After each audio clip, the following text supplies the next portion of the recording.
умацавання зямельнай уласнасці феадалаў. Дзяржава найбуйнейшы ўласнік зямлі.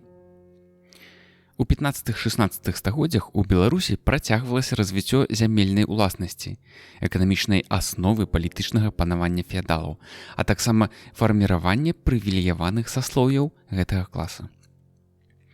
Істотным фактарам дадзеных працэсаў была дзяржава.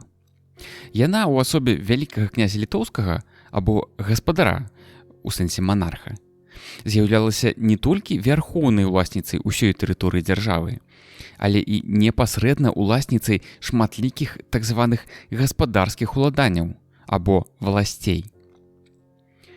Фонд дзяржаўных або гаспадарскіх уладанняў фарміраваўся рознымі шляхамі.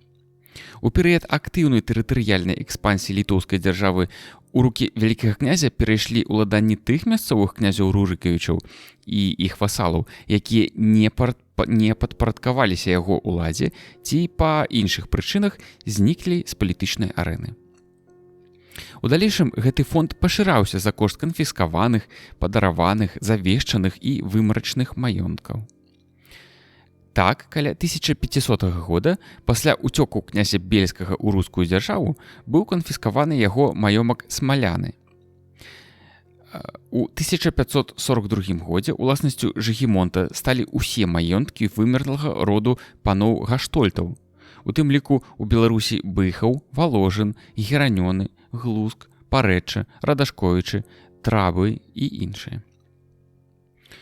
Такім шляхам у складзе гаспадарскіх уладанняў апынулася шмат гарадоў, мястэчак і вёсак Беларусі, як і іншых частак ВКЛ. Такім чынам, значная частка даходаў, якімі распараджаўся вялікі князь літоўскі, ішла з Беларусі. Аднак у выніку шматлікіх падараванняў зямель з сялянамі-васалам за адданую службу, а таксама каталіцкай царкве, фонд гаспадарскіх уладанняў да сярэдзіны 16 стагоддзя істотна скараціўся. З 80% па колькасці падданых у канцы 14 стагоддзя да толькі 30% у 1528 годзе. Прыкладна да сярэдзіны 16 стагоддзя дакладнага падзелу гаспадарскіх уладанняў на асабістыя вялікага князя і дзяржаўныя не было. Яны выконвалі функцыю дзяржаўнай уласнасці. Даходы з іх шлі як на ўтрыманне манарха і яго двара, так і на пакрыццё дзяржаўных расходаў. Аднак неабходнасць матэрыяльнага забеспячэння магчымых нашчадкаў, якія не будуць абраны на великакняскі прастол, прымусіла апошніх прадстаўнікоў дынастыі Ягелонаў энергічна ўзяцца за стварэнне ўласнага дамена. У выніку ўтварыўся значны фонд асабістай зямельнай уласнасці апошняга Ягелона Жыгімонта Аўгуста. У складзе яго толькі ў Беларусі апынуліся у ашменскім павеце маёнткі Геранёны, Куранец і Трабы, у берасцейскім павеце Кобрын і Шарашова, у ваўкавыскім Лыскава, Межырэч, Мсціп-Багаў і Палонка, у гродзенскім павеце Самаагародна, Дубна, Ожа і Перстунь. У лідскім Васілішкі, Ішчална і Новы двор. У менскім павеце Радашковічы, у Наваградскім Ляхавічы, у рэчыцкім Рагачоў, а таксама многія іншыя. Большасць з гэтых маёнткаў дасталіся Жыгімонту Аўгусту ў спадчыну ад маці Боны, якая набыла іх рознымі шляхамі, але пераважна ў якасці пажалаванняў яе мужа, караля польскага і вялікага князя літоўскага Жыгімонта. За год да смерці ў 1571 годзе Жыгімонт Аўгуст, які не меў сваіх дзяцей, завяшчаў уласныя маёнткі 3 сваім сёстрам, а пасля іх смерці Рэчы Паспалітай. Канчатковае мэтавае выдзяленне са складу дзяржаўных уладанняў так званых сталовых для забеспячэння даходамі прастола адбылося на каранацыйным сейме ў 1588 годзе ў Кракаве. Сталовымі уладаннямі сталі берасцейскае і гародзінскае староствы, камянецкая, кобрынская, магілёўская, аліцкая і шавельская дзяржавы са шматлікімі фальваркамі. Пазней сталовыя маёнткі звычайна называліся эканоміямі.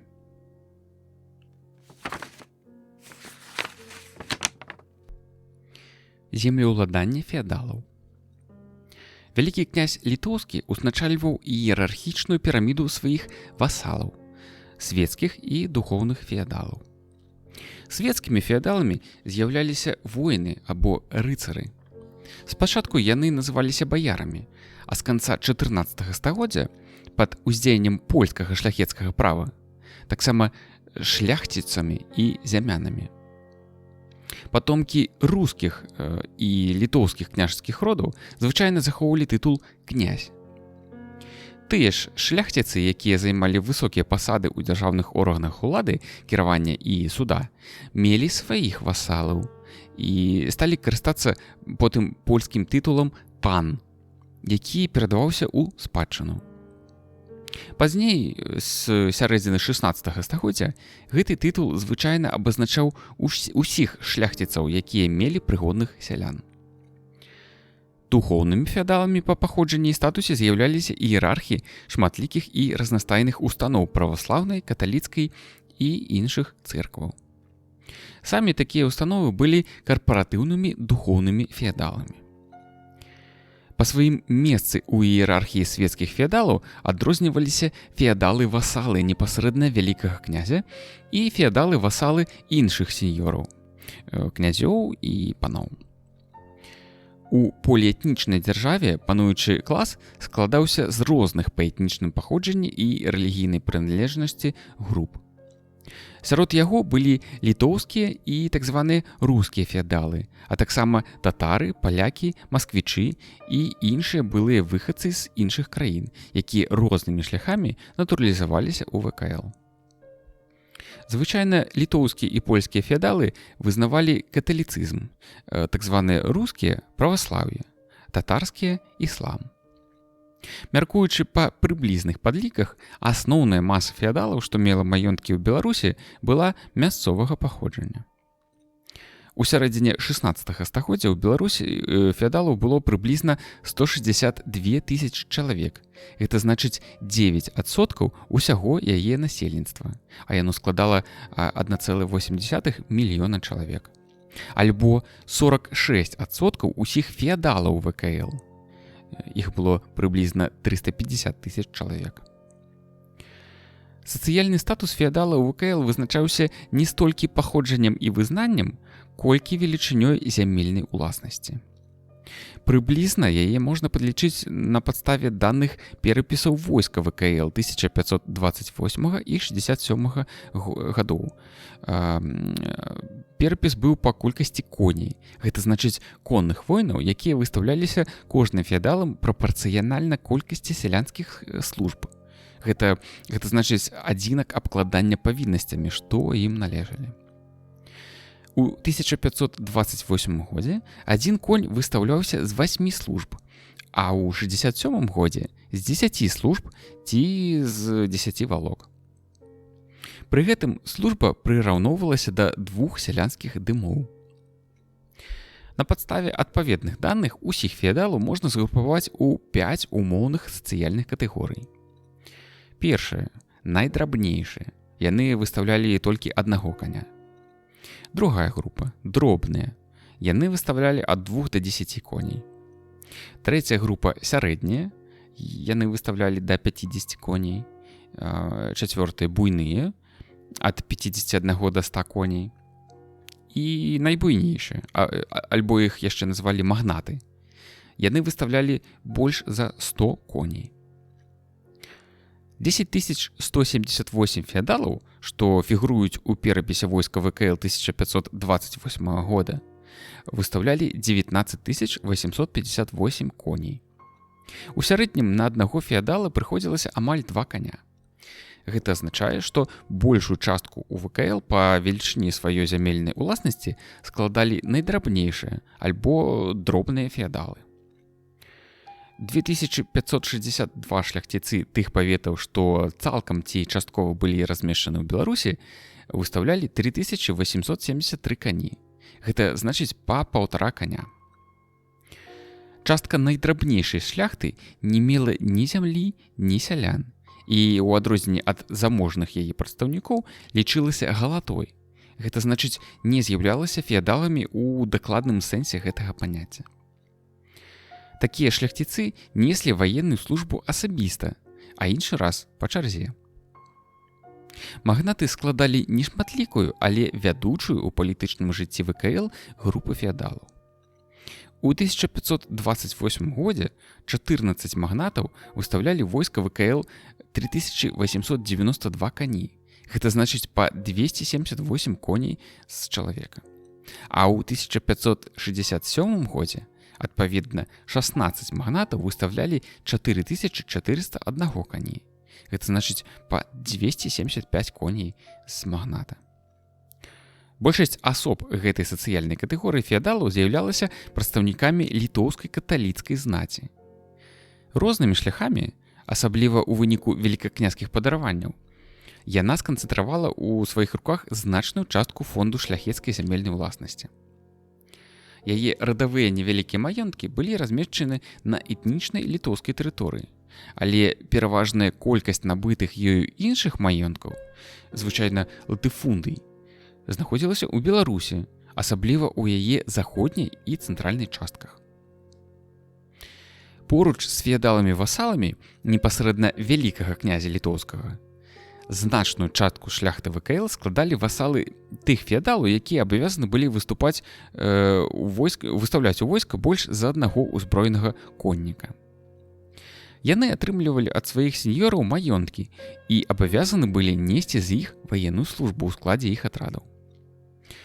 Вотчынную шляхту можна лічыць шляхтай другога рангу.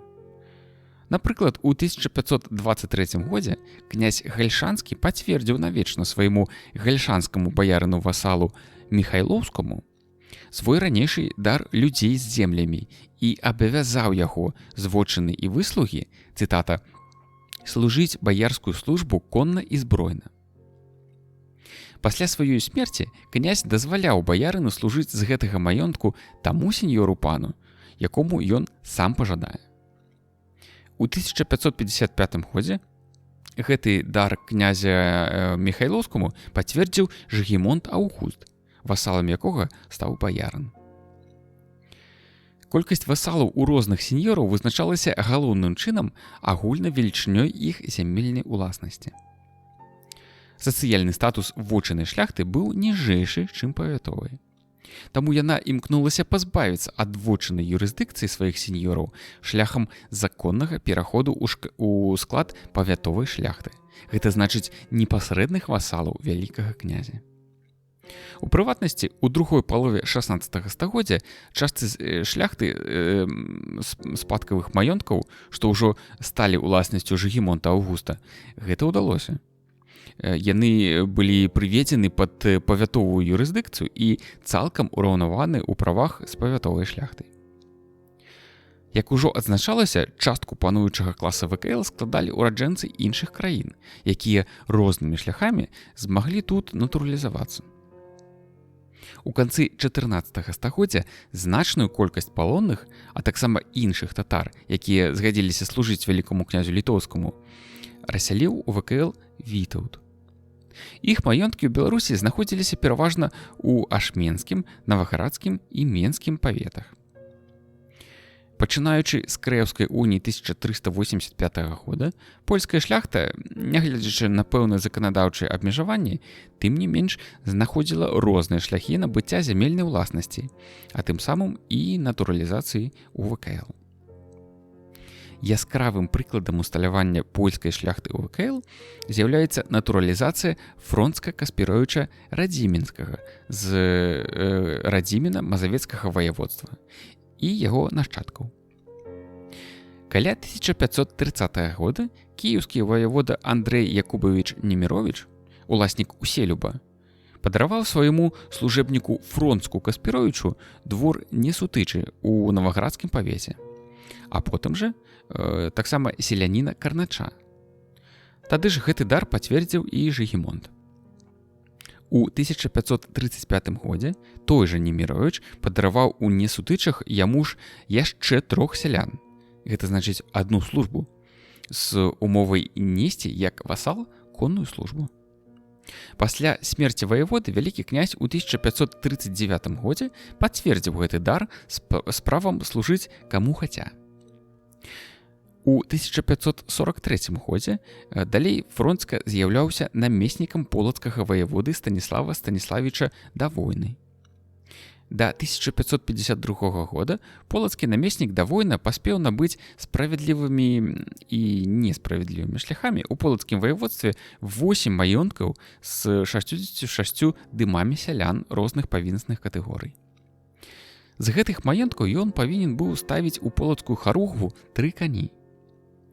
У 1560 годзе Фронцка Каспаровіч полацкі харужа.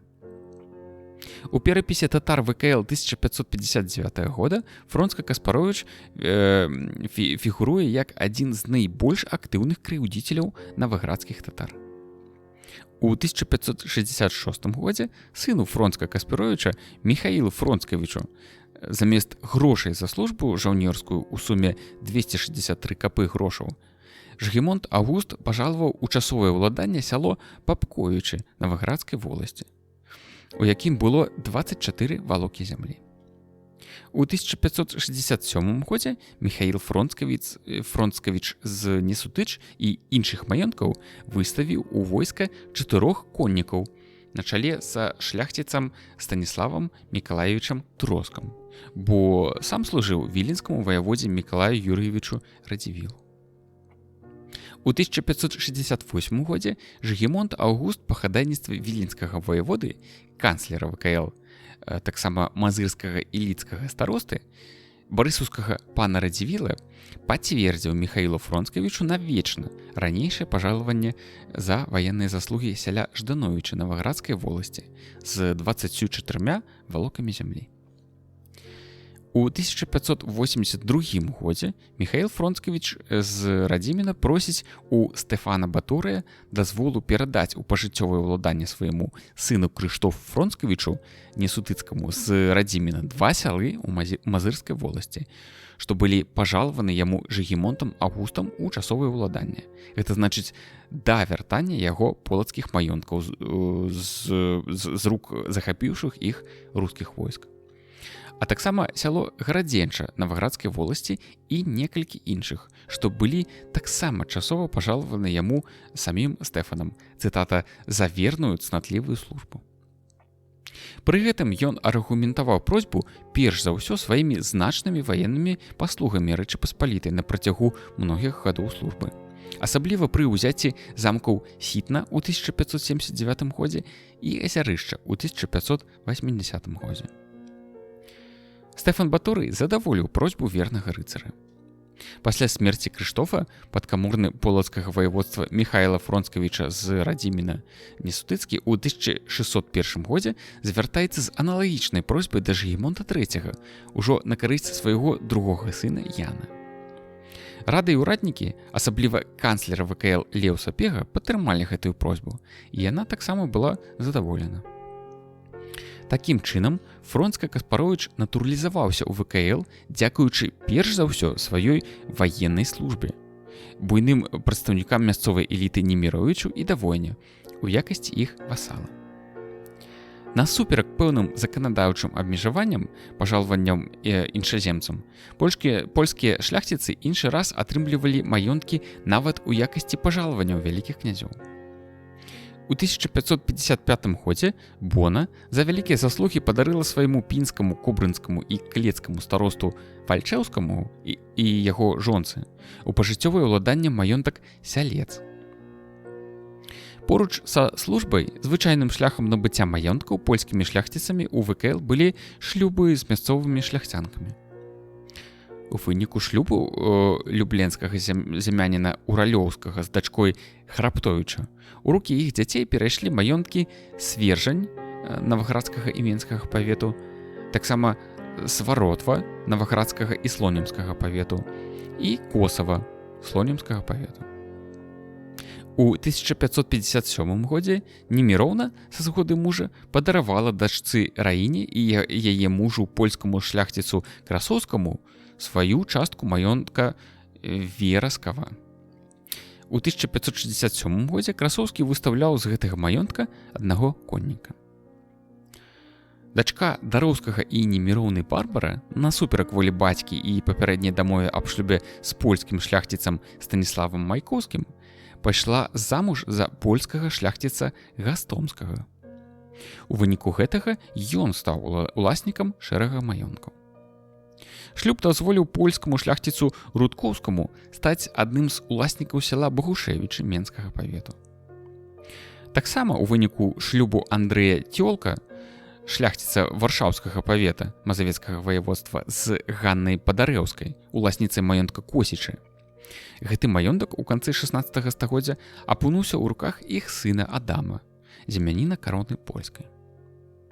Польскія шляхціцы іншы раз станавіліся ўласнікамі маёнткаў у ВКЛ шляхам іх куплі і нават звычайнага перасялення. Пануючы клас ВКЛ папаўняўся таксама асобнымі прадстаўнікамі такога ж класа рускай дзяржавы, якія па палітычных і іншых прычынах пераходзілі на службу да вялікага князя Літоўскага. У ВКЛ ураджэнцы гэтай дзяржавы называліся звычайна масквічамі або масквіцінамі. Так, баярскі сын Грышка Кашкурнік з вялікага Новграда маскоўскай зямлі пераехаў служыць каралю польскаму і вялікаму князю літоўскаму Казіміру. Яму быў пажалаваны маёнтак Новы двор Менскага павету. У 1483 годзе у ВКЛ збег князь Вярэйскі. Тут ён атрымаў шэраг буйных маёнткаў: Валожын, Котнава, Радашковічы, Рубяжевічы і іншыя. У 1556 годзе Жгемонт Аўгуст пажалаваў у лённае ўладанне былому баярыну з рускай дзяржавы пану Забалоцкаму маёнтак Дзераўная слонімскага староства. У 1566 годзе Забалоцкі за пэўныя заслугі атрымаў у пажыццёвы заклад асабісты маёнтак Жгемонта Аўгуста Ляхавіча. Дробныя баяры-масквічы атрымлівалі звычайна невялікія маёнткі і, як правіла, толькі ў пажыццёвае ўладанне. Сярод шляхты ВКЛ сустракаюцца таксама армяне, італьянцы, яўрэі. Такім чынам, іншаземцы, амаль выключна прадстаўнікі прывілеяваных сасловяў суседніх краін, якія набылі рознымі шляхамі маёнткі і натуралізаваліся ў ВКЛ, пераставалі быць чужаземцамі і ператвараліся ў паўнапраўных шляхціцаў гэтай поліэтнічнай дзяржавы і асядалі тут назаўсёды.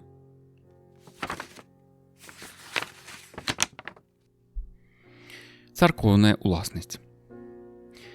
Поруч з зямельнай уласнасцю свецкіх феадалаў у Беларусі, як і ў іншых частках ВКЛ, развівалася таксама зямельная ўласнасць карпаратыўных духоўных феадалаў, праваслаўных епіскапстваў, цэркваў і манастыроў, а таксама аналагічных устаноў каталіцкай царквы і іх іерархаў. Установы праваслаўнай царквы захавалі свае ўладанні, што ўзніклі яшчэ ў перыяд Кіеўскай Русі.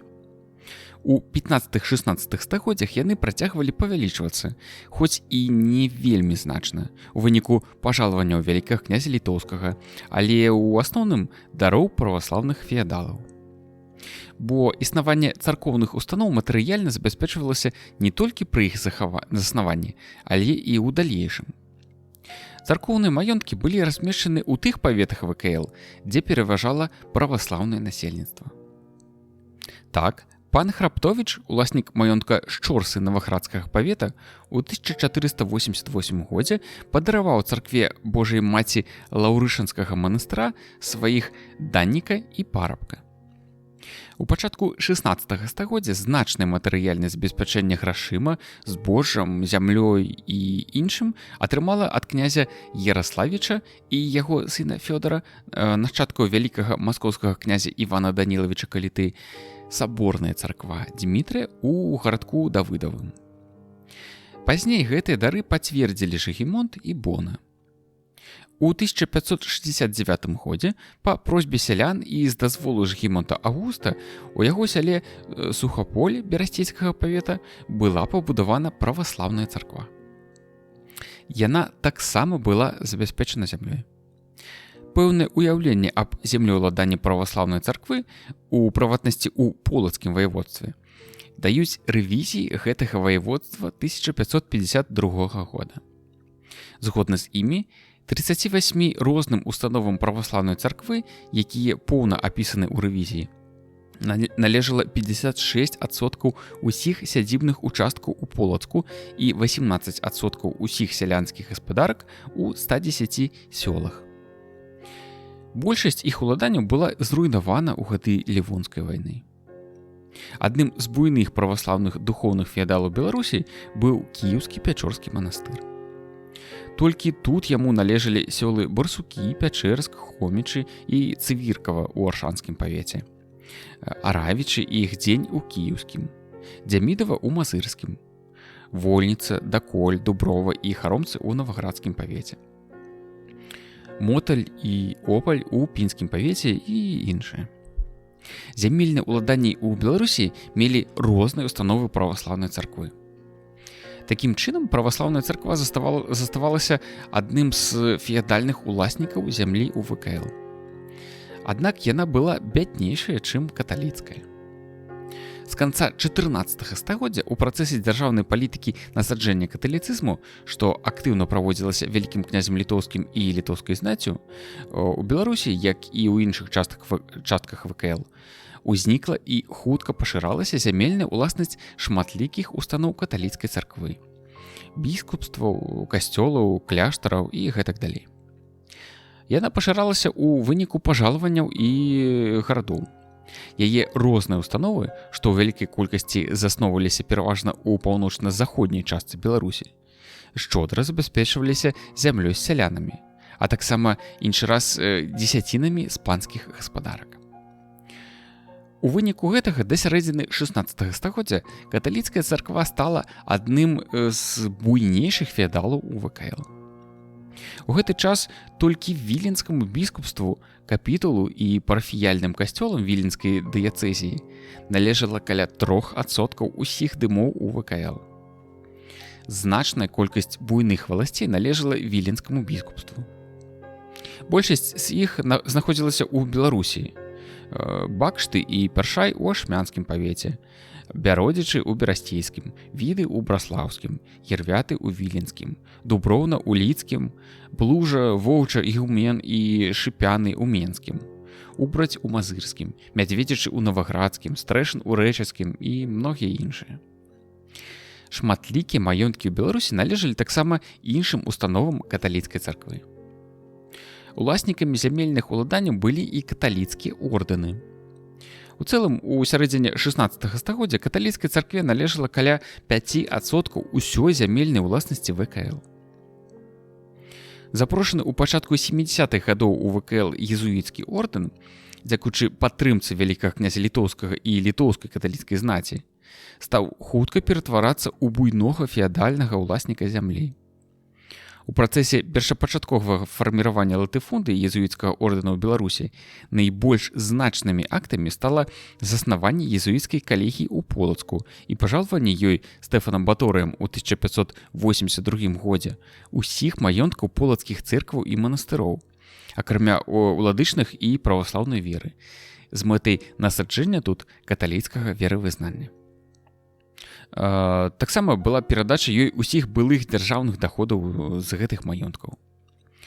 Для барацьбы з іншаверцамі езуіцкую калегію ў Нясвіжы ў 1584 годзе заснаваў і матэрыяльна забяспечыў вядомы дзяржаўны дзеяч ВКЛ магнат Радзівіл Сіротка. У прыватнасці падараваў ёй вялікую ліпскую воласць у Наваградскім павеце. Уласнікам зямлі феадальнага тыпу з'яўляліся і найбольш заможныя вярхі мяшчанства гаспадарскіх гарадоў з магдыбургскім правам. Пра менавіта такую сутнасць часткі мяшчанскага землеўладання ў ВКЛ сведчаць даныя, у прыватнасці, рэвізіі полацкага ваяводства 1552 года. Тут 81 мяшчанін меў 420 сялянскіх гаспадарак. З выслужаных або набытых шляхам здзелак маёнткаў яны, як і шляхта, неслі ваенную службу. Развіццё ВКЛ не прывяло да карэннай ломкі існуючых на той час у Беларусі форму феадальнага землеўладання. Старажытнай і асноўнай формай феадальнай зямельнай уласнасці заставалася вотчына, Так называліся маёнткі, што былі атрыманы ў спадчыну ад бацькоў альбо пажалаваны вялікім князем у якасці вотчыны. Гэта значыць з правам перадачы ў спадчыну. Маёнткі, што пераходзілі ў спадчыну ад дзеда, дзядзькі ці іншых сваякоў, называліся адпаведна дзедзінамі, мацерізнамі, дзядзькаўшчынамі і блізкасцямі. Прыкладна да сярэдзіны 15 стагоддзя зямельныя адносіны паміж праваслаўнымі феадаламі рэгуляваліся галоўным чынам нормамі, што сфарміраваліся ў папярэдні перыяд і часткова былі зафіксаваны яшчэ ў рускай праўдзе.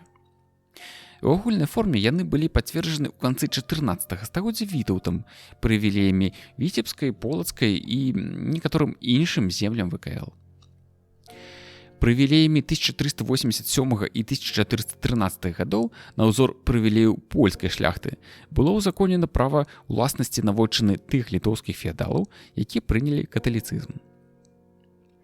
Прывілеі 1434 і 47 гадоў, а таксама статуты ВКЛ 1529, 66 і 88 гадоў пацвярджалі і пашыралі гэтае права феадалаў, непасрэдных васалаў вялікага князя літоўскага.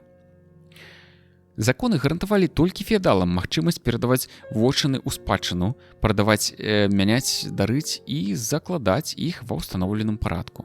Гэта значыць з абавязковай рэгістрацыяй зямельных здзелак у адпаведных дзяржаўных органах.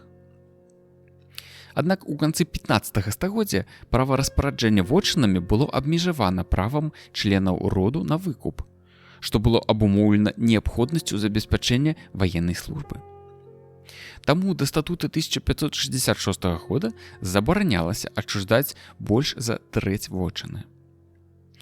Фонд вотчыны пашыраўся за кошт гаспадарскіх зямель у выніку росту колькасці пажалаванняў маёнтку ў вотчыну і паступовага ператварэння часовых выслуг у вотчыны. Поўнай свабодай распараджэння вызначаўся юрыдычны статус куплі, гэта значыць маёнткаў, што былі куплены навечна.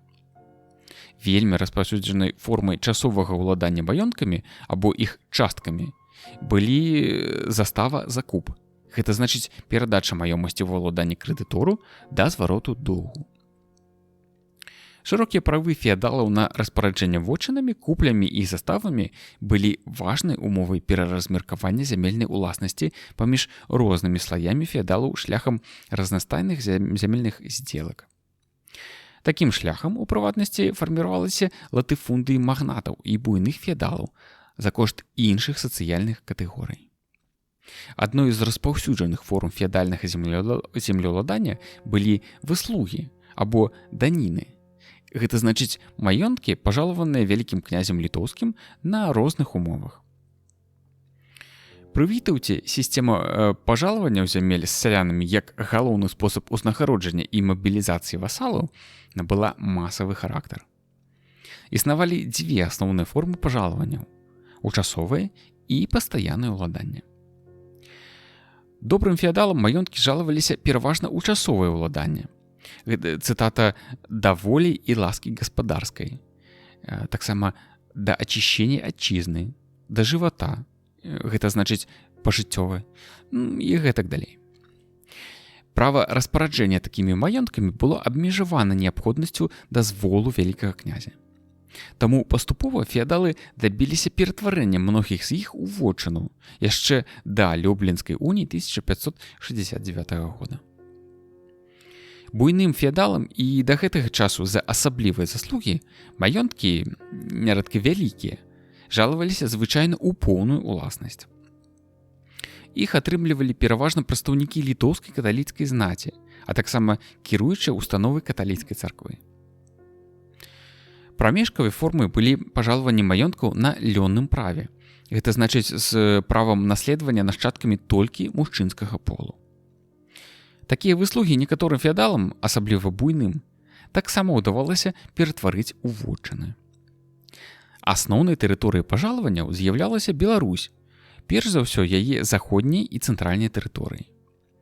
Асаблівая зацікаўленасць феадала ў пажалаваннях маёнткаў менавіта тут, абумоўлена галоўным чынам тым, што гэтыя часткі ВКЛ у 15-16 стагоддзях не падпадалі пад ваенныя разбурэнні і знаходзіліся ў басейнах сплаўных рэк Заходні Буг і Нюман. Таму якраз пераважна тут фонд гаспадарскіх зямель у выніку пажалаванняў скараціўся значна больш, чым ва ўсходняй частцы Беларусі. Да сярэдзіны 16 стагоддзя пажалаванні прывялі да істотнага змянення структуры феадальнай уласнасці на карысць свецкіх і духоўных каталіцкіх феадалаў за кошт дзяржавы. Яны ж былі адным з асноўных шляхоў фарміравання латыфундый магнатаў, перш за ўсё літоўскіх каталіцкіх, а таксама каталіцкай царквы. У сувязі з пагрозай поўнага знікнення дзяржаўнай зямельнай уласнасці на Люблінскім сейме 1569 года была прынята спецыяльная пастанова, згодна з якой у далейшым пажалаванні такой маёмасці вечным правам без згоды Сейма Рэчы Паспалітай забараняліся. Шляхецкія ж маёнткі, што траплялі ў склад дзяржаўных, павінны былі раздавацца, цытата, людзям польскага і літоўскага шляхецкага народа. Па-ранейшаму, каб не скарчалася колькасць войска. Гэта ў далейшым і рабілася. Усе формы феадальнага землеўладання мелі умоўны характар. Усе свецкія феадалы, а з пэўнымі выключэннямі і духоўныя, абавязаны былі адбываць ваенную службу вялікаму князю або сваім іншым сеньёрам. Ухіленне ад яе вяло да канфіскацыі маёнткаў. Поруч з умацаваннем зямельнай уласнасці феадалаў ішоў працэс заканадаўчага афармлення і пашырэння падатковага і судовага імунітэту. Асабліва істотнае значэнне меў прывілей 1447 года. У выніку, прыкладна да сярэдзіны 16 стагоддзя завяршылася фарміраванне двух прывілеяваных саслоўяў пануючага класа – шляхты і духавенства. Разам з тым адбылося адасабленне іх ад іншых саслоўяў феадальнага грамадства. Ператварэнне шляхты ў замкнёнае саслоўе зрабіла амаль немагчымым пранікнення ў яго прадстаўнікоў іншых саслоўяў. Аднак набілітацыя людзей простых, як і раней, была магчыма толькі за выключныя заслугі перад дзяржавай. Напрыклад, у час Лівонскай вайны, асабліва пры ўзяцці Ульскага замка, вызначыўся селянін Павел Росчына, які меў выдатныя ваенныя здольнасці. Ульскі дзяржаўца князь Лукомскі, цытата, «дазнавшы яго быці годнага і вернага ка службам гаспадарскім і земскім, даў яму, цытата, даволі і ласкі гаспадарскай, разбуранае вайной сяло Цярабешава, а таксама адзін пляц у замку Ула, а другі у мястэчку Ула.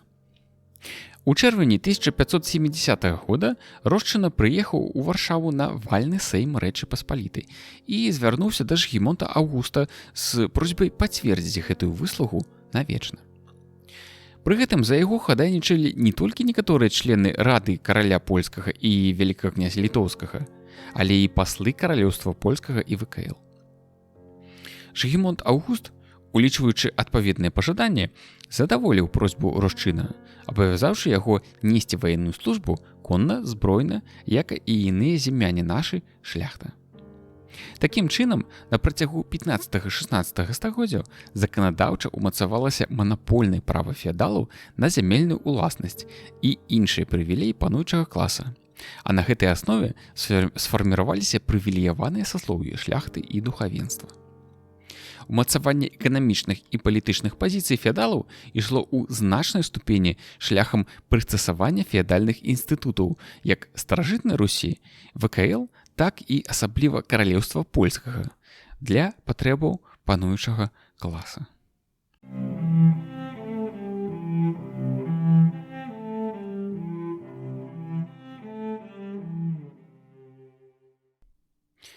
Панская і сялянскія гаспадаркі.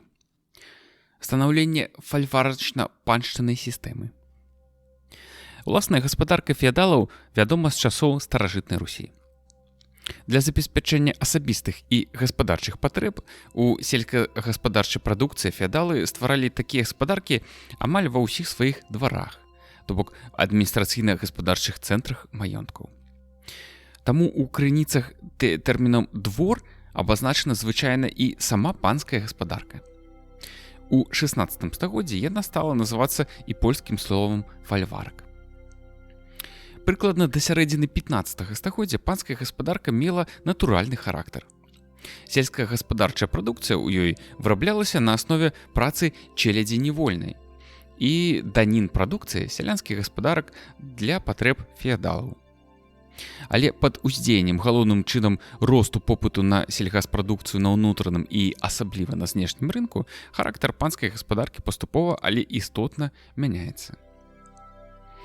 Ва ўмовах спрыяльнай рыначнай кан'юнктуры для збыту сельгаспрадукцыі феадалы перш за ўсё буйныя. Адным з асноўных шляхоў павышэння даходнасці сваіх маёнткаў выбралі павелічэнне як вытворчасці такой прадукцыі ў сваіх гаспадарках, так і яе збыту з мэтай атрымання грошай.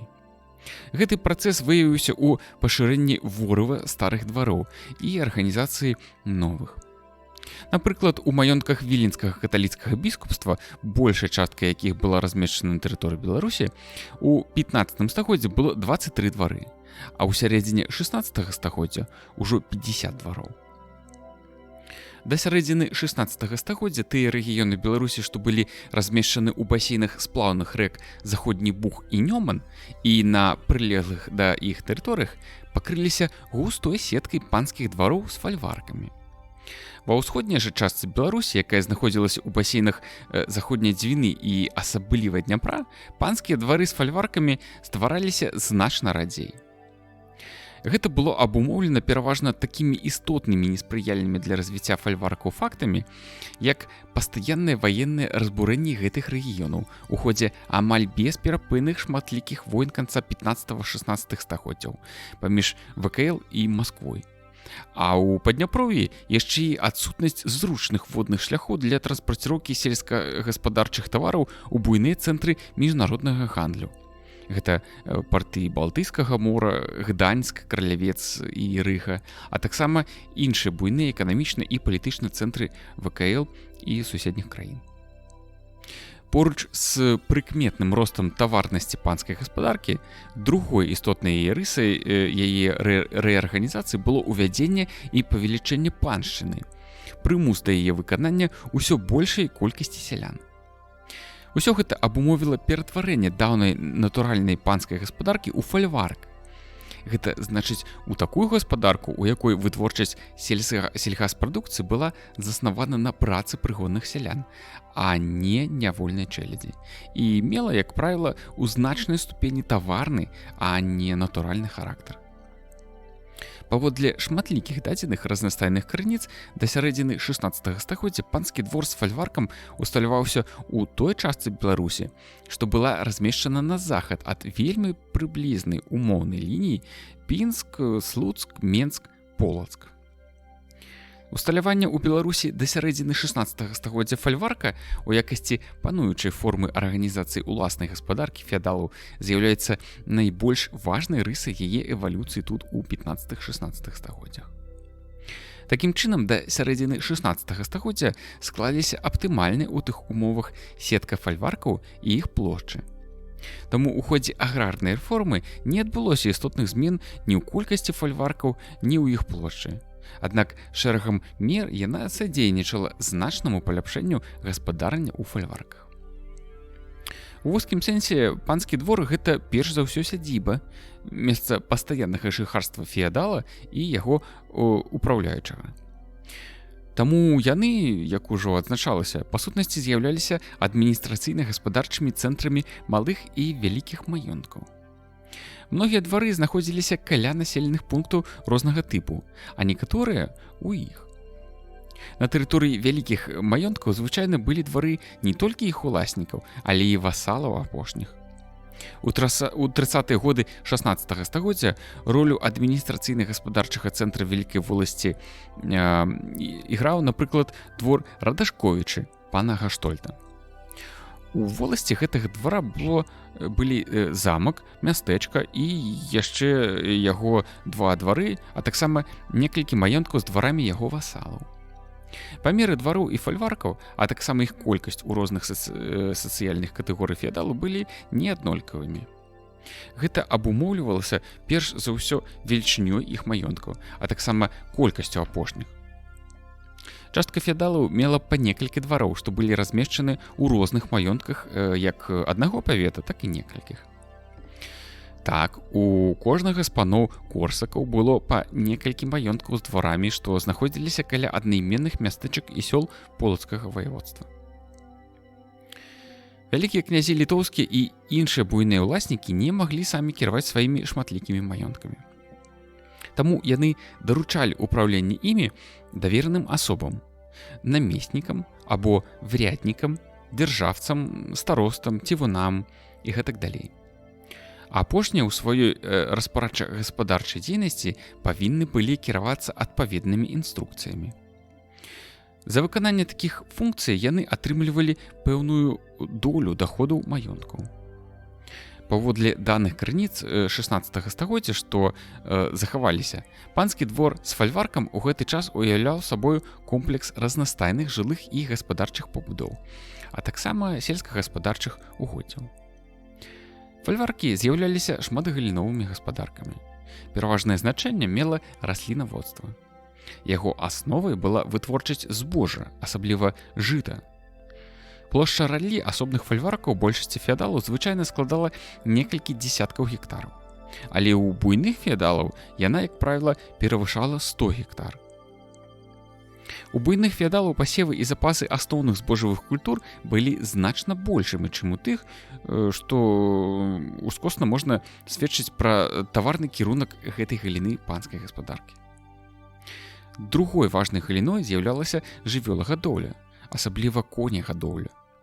У фальварках утрымліваліся розныя тыпы свойскай жывёлы: валы, коні, каровы, авечкі, свінні і іншыя, а таксама розныя хатнія птушкі, куры, гусі і гэтак далей. У панскіх гаспадарках, як правіла, меліся розныя прадпрыемствы па апрацоўцы і пераапрацоўцы сельскагаспадарчай сыравіны, млыны, бровары і іншыя. Алкагольныя напіткі збываліся ў корчмах, якія былі амаль ва ўсіх маёнтках. Звычайна феадалы, асабліва уласнікі буйных маёнткаў, арганізоўвалі эксплуатацыю сваіх прамысловых угоддзяў, рыбных, паляўнічых і іншых. Канкрэтныя ўяўленні пра панскія двары і іх фальваркі даюць інвентары маёнткаў феадалаў розных катэгорый, пераважна другой паловы 16 стагоддзя.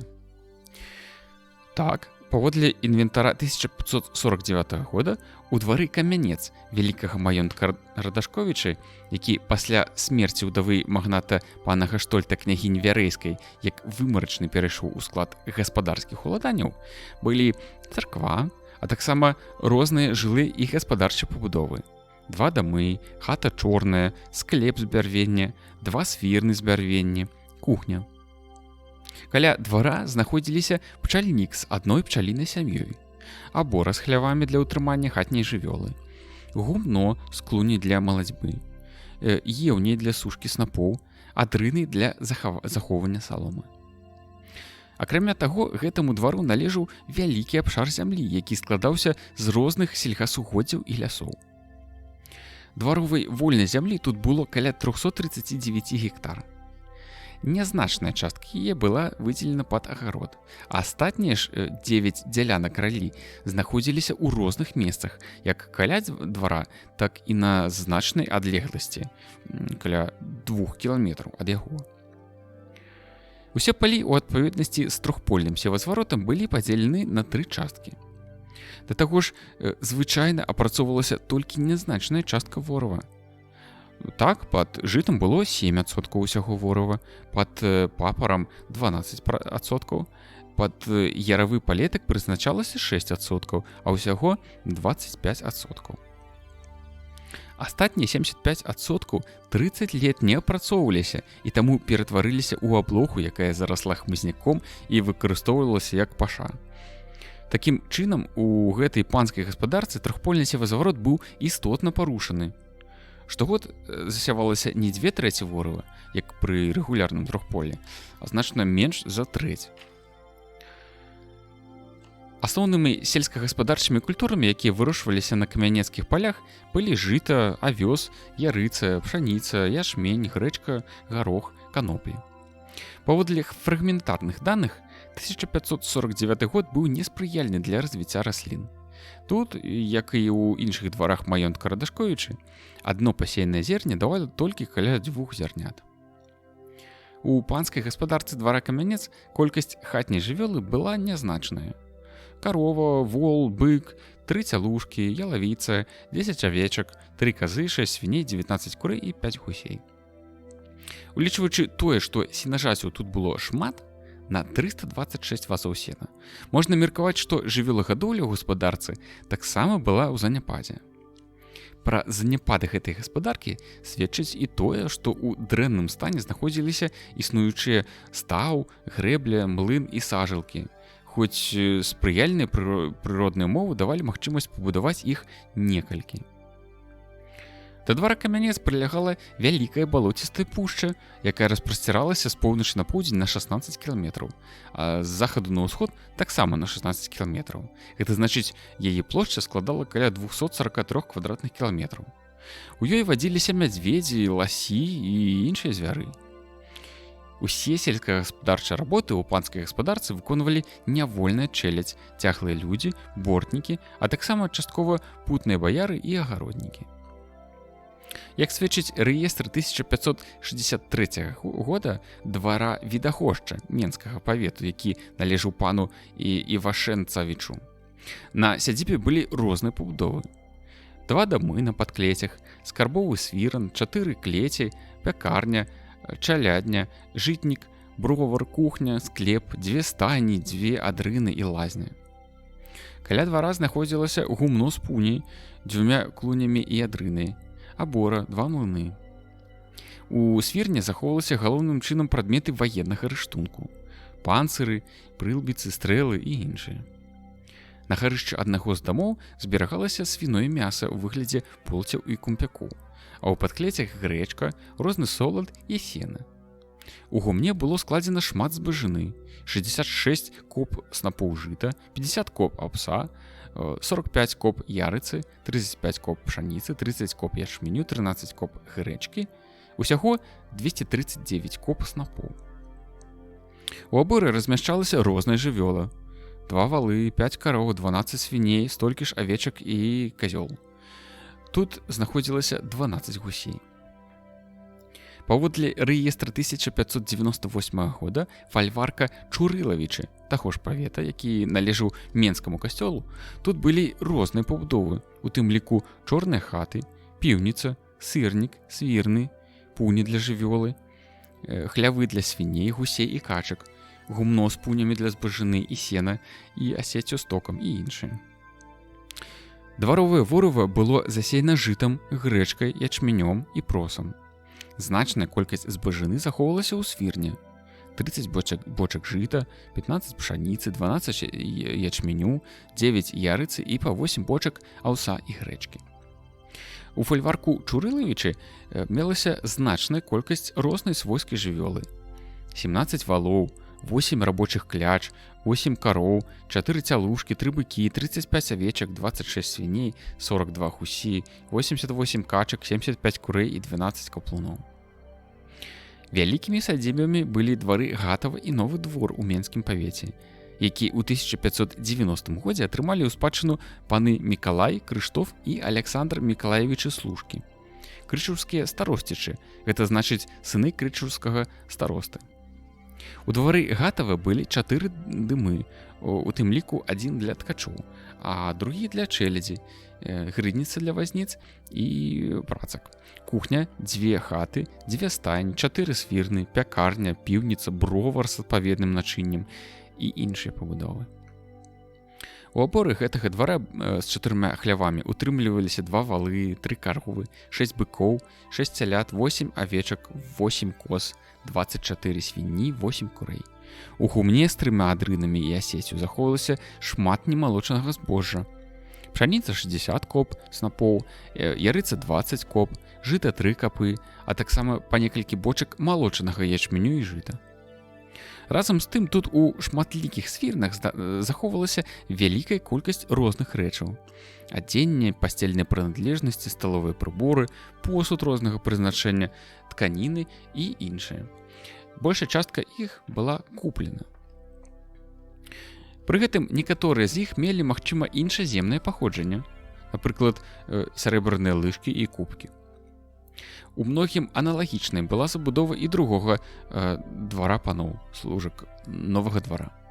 Тут таксама захоўваліся вялікая колькасць немалочнага збожжа і утрымліваліся шмат розных хатняй жывёлы. На рацэ Свіслэч быў млын. Даволі поўнае ўяўленне пра маёмасны стан незаможных шляхцічаў даюць рэдкія падрабязныя апісанні іх маёнткаў.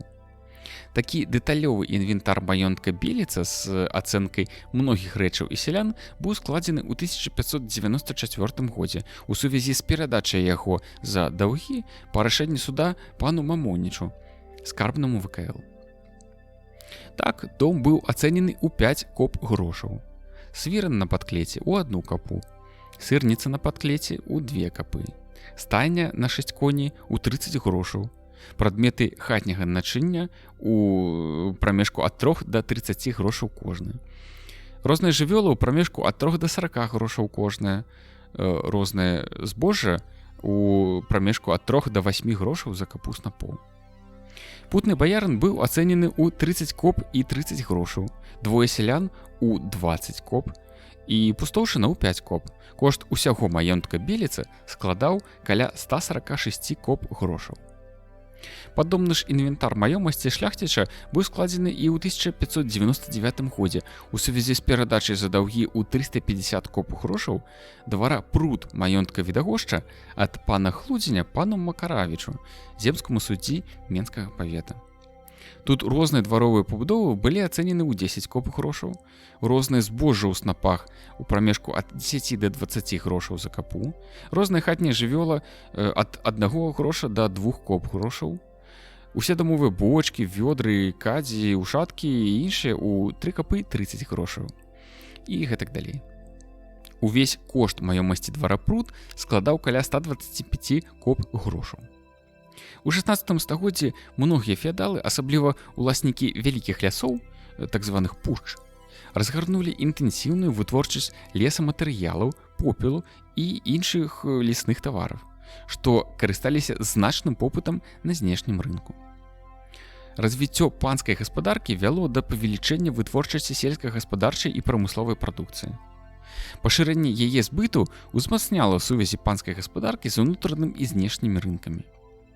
Пры гэтым большасць феадалаў была звязана амаль выключна з унутраным рынкам, бо непасрэдна экспарт і імпарт для іх быў немагчымым. Знешні гандаль вялі галоўным чынам буйныя феадалы. Пры гэтым яны звычайна карысталіся паслугамі вядомых купцоў-пасрэднікаў. Пасля продажу сваёй прадукцыі феадалы за атрыманыя грошы набывалі вырабы рознага утылітарнага прызначэння мясцовых і замежных рамеснікаў і мануфактур з чорных, каляровых і каштоўных металаў. Напрыклад, зброю, посуд, нажы, замкі і гэтак далей. А таксама са шкла, розны посуд і іншых матэрыялаў, напрыклад, паперу, пергамент і гэтак далей. Набываліся і прадметы раскошы, ювелірныя вырабы, сукно, шоўк, вострыя прыправы, такія як гваздзіка, карыца, перац. Таксама віно і іншыя імпартныя тавары. Ператварэнне панскай гаспадаркі ў фальварк, рост сувязі апошняга з унутраным і знешнім рынкамі абумовілі значнае павышэнне яе ролі ў структуры крыніц даходаў феадалаў з маёнткаў. Фальварк становіцца адной з асноўных крыніц іх прыбыткаў. Рост таварна-грашовых сувязей феадалаў абумовіў значнае пашырэнне іх разнастайных асабістых патрэб і ўсё больш поўнае задавальненне іх праз рынак. Таму яны, імкнучыся павысіць даходнасць сваіх маёнткаў, дасягаюць гэтай мэты пераважна шляхам далейшага ўзмацнення эксплуатацыі сялянства. Такім чынам, у 15-16 стагоддзях у выніку ўмацавання зямельнай уласнасці феадалаў, пашырэння іх эканамічных, палітычных і іншых прывілей, росту таварна-грашовых адносін істотна мяняецца сутнасць панскай гаспадаркі. Яна ператвараецца ў фальварк, у вялікай ступені таварную гаспадарку, вытворчасць у якой апіралася на працу і інвентар прыгонных сялян. Пашырэнне фальварку, ввядзенне і павелічэнне паншчыны і рост на такой аснове вытворчасці сельхазпрадукцыі для збыту з'явіліся асноўнымі шляхамі рэалізацыі феадаламі Беларусі, як і ўсяго ВКЛ, спрыяльнай рыначнай кан'юнктуры з мэтай павышэння даходнасці сваіх маёнткаў. Да сярэдзіны 16 стагоддзя фальварак стаў пануючай формай арганізацыі панскай гаспадаркі ў паўночна-заходняй Беларусі.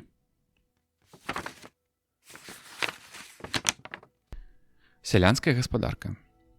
У 14-16 стагоддзях пераважным па сваёй колькасці асноўным вытворчым непрывілеяваным саслоўем феадальнага грамадства было эксплуатуемае і залежнае ад феадалаў сялянства. У пісьмовых крыніцах сяляне звычайна называліся людзьмі або подданымі.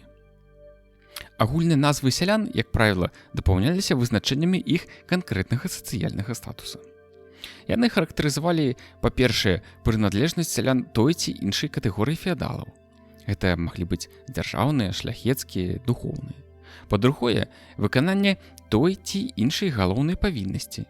Напрыклад, людзі данныя, людзі цяглыя, людзі асадныя, слугі і іншыя. Па-трэцяе, ступень асабістай залежнасці ад феадалаў. Напрыклад, людзі пахожыя або вольныя, ці людзі не пахожыя, або адчызныя ці отчычы. Асобнай катэгорыяй сельскага залежнага насельніцтва была челядзь нявольная, то бок рабы. Яе можна аднесці да сялянства толькі ўмоўна, таму што ў яе статусе разам з рысамі падабенства да яго статуса меліся і істотныя адрозненні. Прыкметная спецыфіка сацыяльнага статуса розных груп сялянства дазваляе гісторыкам на пэўных крытэрыях вызначыць у яго структуры некалькіх асноўных катэгорый. Асноўнай вытворчай ячэйкай сельскай гаспадаркі з'яўлялася гаспадарка селяніна. У гістарычных крыніцах яна фігуруе пад тэрмінам дым. Дым уяўляў сабой гаспадарку, як правіла, адной малой або індывідуальнай сялянскай сям'і. Найбольш тыповай яе формай была сям'я ў складзе бацькоў і дзяцей, якія яшчэ не стварыліся сваіх сямей. Напрыклад, у маёнтку Ганута Ашменскага павета ў 1569 годзе такіх сямей было 36 з усіх 65. У сяле Рудчычы гэтага маёнтка у адным доме жылі селянін Сапожчыч з 2 сынамі, у другім яго брат з 3 сынамі, у трэцім іх стрыечны брат з 2 братамі. У сяле Цітва Менскага павета ў 1590 годзе такіх гаспадарак было 75 са 105. Даныя інвентараў іншых маёнткаў таксама сведчаць, што ў асяроддзі сялян пераважалі індывідуальныя сем'і, якія вялі гаспадарку асобна. Сустракаліся таксама гаспадаркі вялікіх сем'яў розных відаў, якія складаліся з некалькіх сямей, што не раздзяліліся. Варыянты шматсямейных дымоў былі разнастайныя. Напрыклад, у маёнтку Цітва такія дымы уяўлялі сабой гаспадаркі бацькоў і іх жанатых сыноў, ці бацькоў і іх замужніх дачок, і таксама бацькоў іх жанатага сына і замужняй дачкі, бацькоў іх сыноў і жанатага брата. Непадзельнасць гаспадаркі такіх сямей выражалася ў тым, што яны жылі, цытата, на том же хлебе в адном дыму, то бок у адной хаце. Шматсямейныя дымы з'яўляліся сямейнымі абшчынамі ці вялікімі сем'ямі. У папярэдні перыяд яны былі распаўсюджаны, верагодна, больш, чым у 16 стагоддзі. У сялянскім дыме ў сярэднім жылі прыблізна 6 чалавек, з якіх 4 былі дарослымі работнікамі і работніцамі. Асноўнай формай сельскіх паселішчаў з'яўляліся вёскі, якія тады абазначаліся толькі тэрмінам село. Населенасць вёсак была рознай, ад аднаго да некалькіх дзясяткаў дымоў. Гаспадаркі аднаго сяла складалі суседскую абшчыну, а некалькі бліжэйшых сёл, якія належалі звычайна аднаму пану, складалі валасную абшчыну або воласць. Паводле даных крыніц 16 стагоддзя сялянская гаспадарка уяўляла сабой складаны гаспадарчы комплекс. На сялянскіх сядзібах знаходзіліся жылыя дамы, розныя гаспадарчыя пабудовы, кшталту гумны, клеці, пуні, хлявы і іншыя. Звычайна сяляне-гаспадары мелі ўвесь неабходны гаспадарчы інвентар. Бароны, калёсы, косы, сані, сохі, сякеры, сярпы і іншыя прылады працы. Кожная сялянская гаспадарка карысталася зямлёй, якую сялян надзялялі феадалы, уласнікі зямлі. Гэта было неабходнай і істотнай рысай сістэмы феадальных вытворчых адносін і абумоўлівала павіннасны характар сялянскага землеўладання. Апошняе знайшло адлюстраванне нават у адной з асноўных назваў надзела – службы. Феадалы звычайна прызнавалі яго спадчыннасць, але толькі пры умове плацежаздольнасці сялян. Сутнасць гэтага прынцыпу вызначана лаканічнай нормай судовай практыкі. Цытата: «Мужик, пакуль добры, патуль есть отчыч». Гэта значыць, ён можа карыстацца зямлёй бацькі. Правы сялян на распараджэнне надзеламі былі істотна абмежаваны. Сяляне не мелі права прадаваць зямлю, часовае ці пастаяннае ўладанне без дазволу свайго пана, шляхам закладу ці заставы і іншых здзелак. Але насуперак забароне яны нярэдка учынялі такія здзелкі. Апошнія ліквідаваліся ў адміністрацыйным ці ў судовым парадку, калі супярэчылі інтарэсам уласнікаў зямлі, на той падставе, што, цытата, «мужик просты не мает моцы земли господарской обель продавать». Такім чынам, сутнасць зямельных пагадненняў сялян заключалася ў тым, што яны перадавалі толькі правы ўладання і карыстання зямлёй, а не права ўласнасці, якога не мелі.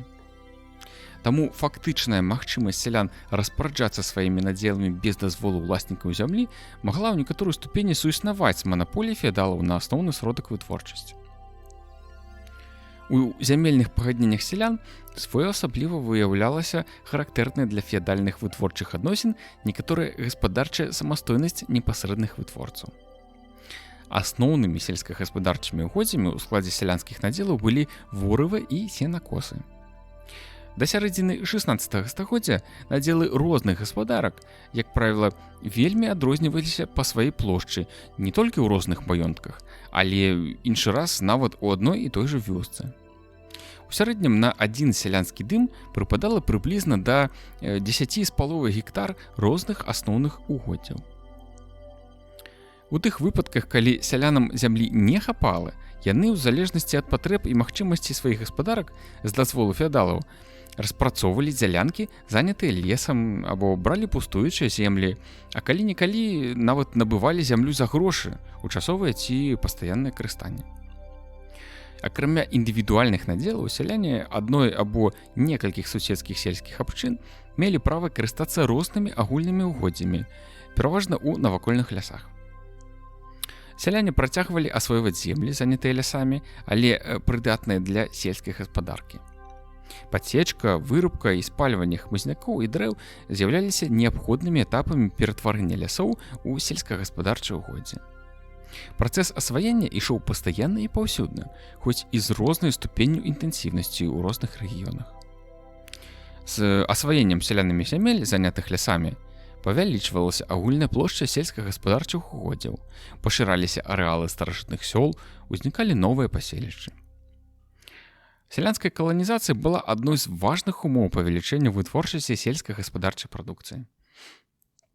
Працягваўся таксама працэс удасканалення культуры земляробства, гэта значыць розных спосабаў захавання, аднаўлення і павышэння ўрадлівасці глебы. Да валочнай памеры прымянялася ў асноўным паразбожжавая сістэма земляробства. Панаваў нерэгулярны трохпольны севазварот, блізкі па сваёй сутнасці да двухпольня, бо засявалася звычайна не 2/3 ралі, як пры рэгулярным трохпольным севазвароце, а толькі палова ці нават меншая яе частка. Раля дзялілася на 3 палі, хоць звычайна і не роўная па плошчы. Чаргаванне сельскагаспадарчых культур на адным і тым жа поле адбывалася ў адпаведнасці з тыповай для папаразбожавай сістэмы земляробства трохпольным цыклам севазвароту. Азімай жыта, ярына, папар. Рэгулярны трохпольны севазварот у сялянскай гаспадарцы замацаваўся ў якасці пераважнага ў выніку валочнай памеры. Асноўнымі прыладамі земляробства былі драўляная двухзубая саха, на рабочыя часткі якой насаджваліся жалезныя наканечнікі, і драўляная барана. Кусты і дрэвы высякаліся з дапамогай сякер. У якасці цяглавай сілы выкарыстоўваліся валы і коні. Паводле крыніц 16 стагоддзя на захадзе Беларусі пераважалі двухваловыя запрэжкі, а на ўсходзе аднаконныя. Забяспечанасць сялянскіх гаспадарак рабочай жывёлы ў розных маёнтках была неаднолькавая. У сялянскай гаспадарцы галоўную ролю адыгрывала раслінаводства. Сяляне вырошчвалі жыта, авёс, грэчку, ячмень, пшаніцу, проса, а таксама бабовыя і тэхнічныя культуры. Зерневыя жалі для прасушкі, а затым звозілі ў гумны для далейшага захавання і абмалоту. Ураджайнасць асноўных зерневых культур складала прыкладна 4 цэнтнеры з гектара. У той жа час яна ў значнай ступені залежала ад прыродных умоў, таму была не толькі нізкай, але і няўстойлівай. Ураджаі мяняліся ў дастаткова шырокіх межах, неўраджаі здараліся часта. На сваіх агародах сяляне вырошчвалі капусту, моркву, буракі, рэдзьку, рэпу, цыбулю, часнок, кроп, мак і іншыя культуры. Разам з раслінаводствам у сялянскай гаспадарцы развівалася жывёлагадоўля. Яна забяспечвала гаспадарку цяглавай сілай і арганічнымі ўгнаеннямі, а насельніцтва прадуктамі харчавання і сыравінай. Акрамя цяглавай жывёлы, якая выкарыстоўвалася пры апрацоўцы зямлі, перавозцы грузаў і ў паездках, сяляне разводзілі таксама розныя віды прадукцыйнай жывёлы, такія як каровы, свінні, куры, гусі, качкі і іншыя. Зноў жа, паводле фрагментарных даных, забяспечанасць розных сялянскіх гаспадарак свойскай жывёлы была вельмі рознай. Наяўнасць у Беларусі вялікіх і багатых прамысловых угоддзяў спрыяла шырокаму распаўсюджванню разнастайных промыслаў, якія былі звязаны з эксплуатацыяй такіх угоддзяў. Першапачаткова яны знаходзіліся ў непасрэдным карыстанні сялян, якія абавязаны былі за гэта выконваць на карысць феадалаў пэўныя павіннасці, звычайна ў форме даніны прадукцыі адпаведных промыслаў.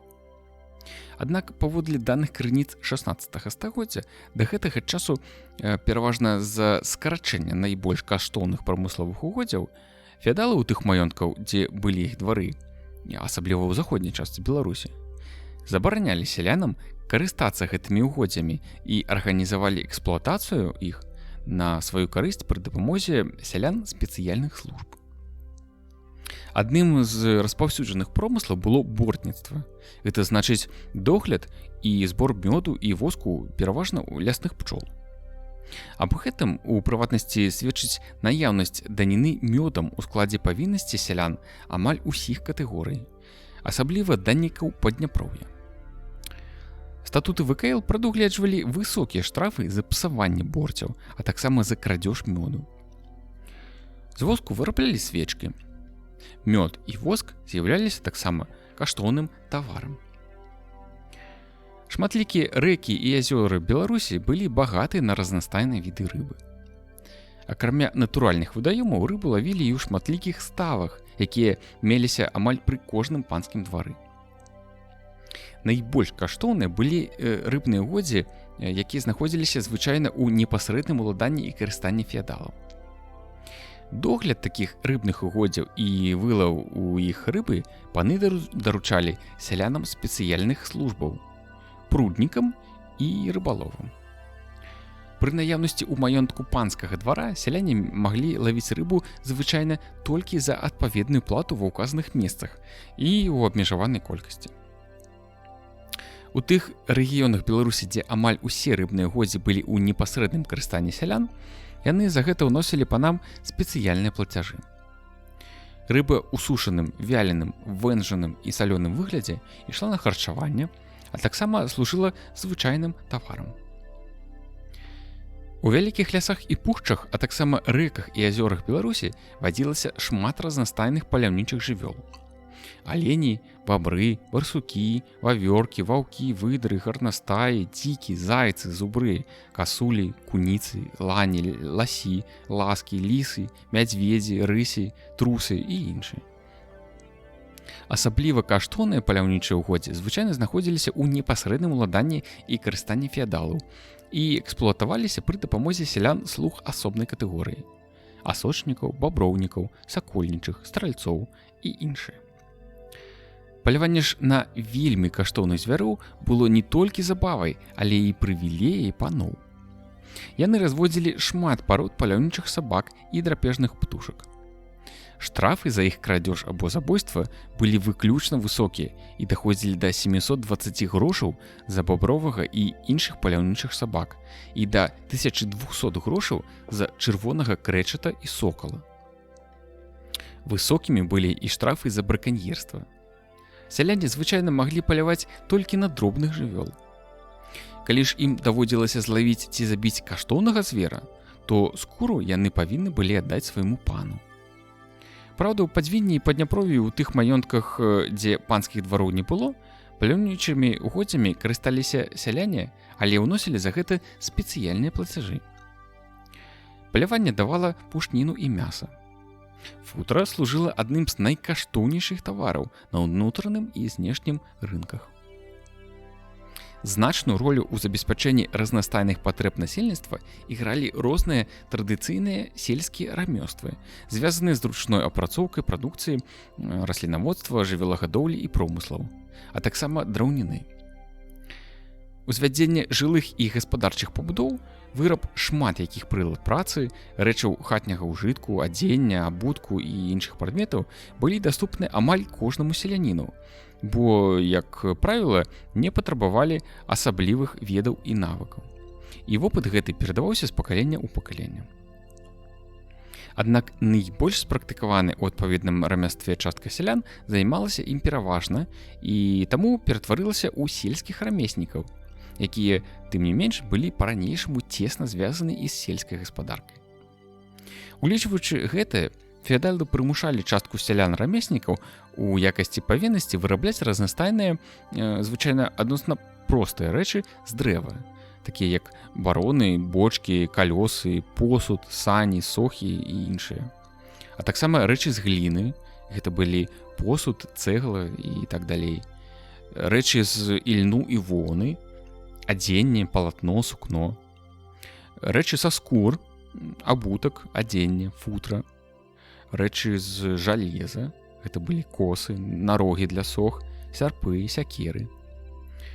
Частка вырабаў сялян-рамеснікаў збывалася сярод аднавяскоўцаў, а таксама на рынках бліжэйшых гарадоў і мястэчак. Такім чынам, сяляне выраблялі або здабывалі амаль усе неабходныя прадукты харчавання, матэрыялы і рэчы ў сваіх гаспадарках. У цэлым сялянская гаспадарка Беларусі 14-16 стагоддзяў развівалася як шматгаліновая. Вядучая роля ў ёй належала раслінаводству, што грунтавалася на папаразбожжавай сістэме земляробства з севазваротам у форме архаічнага трохполля, якое з сярэдзіны 16 стагоддзя замянялася рэгулярным.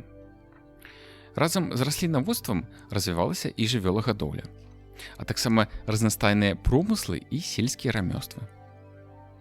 Паступовае, хоць і маруднае, павелічэнне вытворчасці сельскагаспадарчай і іншай прадукцыі было абумоўлена ўсё большымі і большымі спажывецкімі і гаспадарчымі патрэбамі не толькі вёскі, але і горада. Галоўнай фігурай шматвяковага працэсу развіцця гаспадаркі з'яўляўся селянін, непасрэдны вытворца. Аднак, нягледзячы на пэўныя дасягненні, агульная культура земляробства, а таму і прадукцыйнасць сялянскай гаспадаркі былі адносна нізкімі.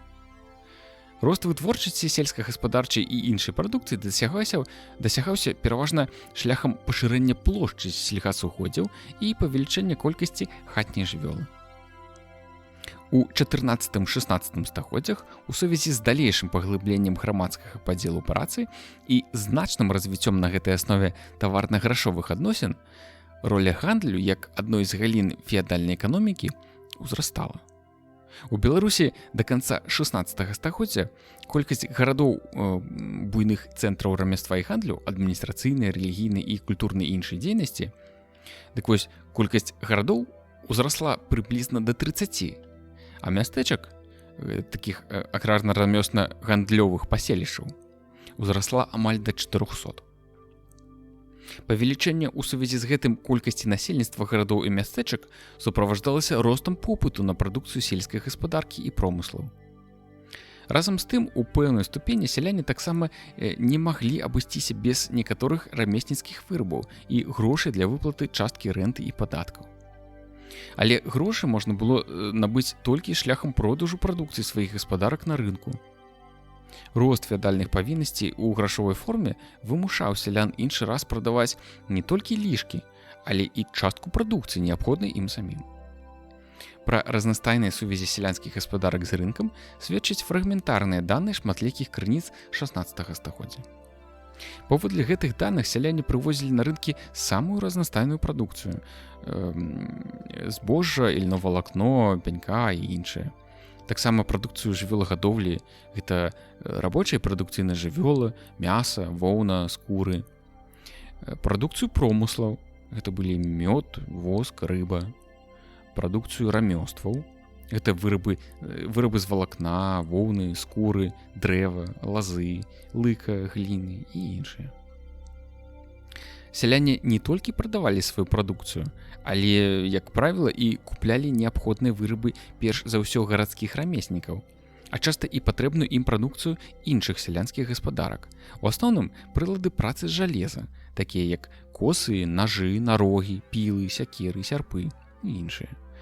А таксама металічны і гліняны посуд, іншыя начынні, а таксама соль і алкагольныя напіткі. Пра сувязі сялянскіх гаспадарак з рынкам сведчаць таксама шматлікія даныя судовых спраў аб наяўнасці ў многіх сялян грошай і купленых рэчаў. Звычайна месцамі збыту сялянамі прадукцыі сваіх гаспадарак і набыцця неабходных тавараў былі рынкі найбліжэйшых гарадоў і асабліва шматлікіх мястэчак, якія даволі густа размяшчаліся ў Беларусі, пераважна ў яе заходняй частцы. Напрыклад, у гародзінскім павеце, акрамя горада Гародня, сяляне ў якасці прадаўцоў і пакупнікоў наведвалі рынкі мястэчак Азёры, Берастовіца, Галавачы, Жараслаўка, Індура, Каменка, Ліпск, Лунная, Масты, Адэльск, Ожа, Перавалка, Пералом, Пяскі, Сапоцкін, Свяцк, Скідзель, Ятвеск і іншыя. Сувязі сялянскай гаспадаркі з рынкам пад уздзеяннем розных фактараў паступова пашыраліся і станавіліся пастаяннымі. Аднак, нягледзячы на гэта, яна па-ранейшаму заставалася ў асноўным натуральнай. У ёй выраблялася амаль усё, што было неабходна для яе нармальнага функцыянавання. У 14-16 стагоддзях у асяроддзі сялянства Беларусі развівалася маёмасная дыферэнцыяцыя. Пра яе наяўнасць сведчаць вялікія адрозненні ў забяспечанасці асобных сялянскіх гаспадарак зямлёй, рабочай і прадукцыйнай жывёлай і іншымі сродкамі вытворчасці. Разам з самастойнымі ў гаспадарчых адносінах сялянамі у многіх маёнтках былі і малазямельныя. Яны называліся агароднікі. Яны мелі толькі агароды, а таксама так званыя убогія сяляне, якія не мелі нічога і таму не вялі сваёй гаспадаркі. У 1549 годзе, напрыклад, у маёнтку Радашковіча Менскага павета жылі 31 агароднік і 14 убогіх сялян. А ў сяле Раванічы таго ж маёнтка некаторыя сяляне-даннікі па прычыне адсутнасці цяглавай жывёлы не маглі апрацоўваць свае надзелы і вымушаны былі здаваць іх у арэнду ці пад залог сваякам або іншым асобам, у якіх было па 2 валы і 2 кані. У сяле Барашавічы Бародзіцкай воласці Берасцейскага павета у 1558 годзе жыў селянін, які збяднеў настолькі, што, паводле выразу аўтара інвентара, уся яго маёмасць складалася толькі з цела і душы. Пра разарэнне сялянскіх гаспадарак сведчыць вялікая колькасць пустаўшчын. Гэта значыць зямельных надзелаў, пакінутых збяднелымі сялянамі. Яны станавіліся цытата, людзьмі валачащымі, якія ў пошуку сродкаў ішлі на заробкі ці ўвогуле жабраваць. Некаторыя з іх станавіліся закупамі, якія пагашалі пазыку сваёй працай на крэдытора, а таксама наймітамі, гэта значыць наёмнымі работнікамі. Такім чынам, у 14-16 стагоддзях у Беларусі, нягледзячы на адмоўнае ўздзеянне прыродных і сацыяльных фактараў, дзякуючы упартай працоўнай дзейнасці сялян непасрэдных вытворцаў, сялянская гаспадарка працягвала развівацца, хоць і марудна. Сяляне сваёй цяжкай працай, як ва ўласнай, так і ў панскай гаспадарцы, стваралі галоўную частку эканамічнага патэнцыялу ВКЛ, які з'яўляўся асновай гаспадарчага, сацыяльнага і палітычнага развіцця гэтай дзяржавы.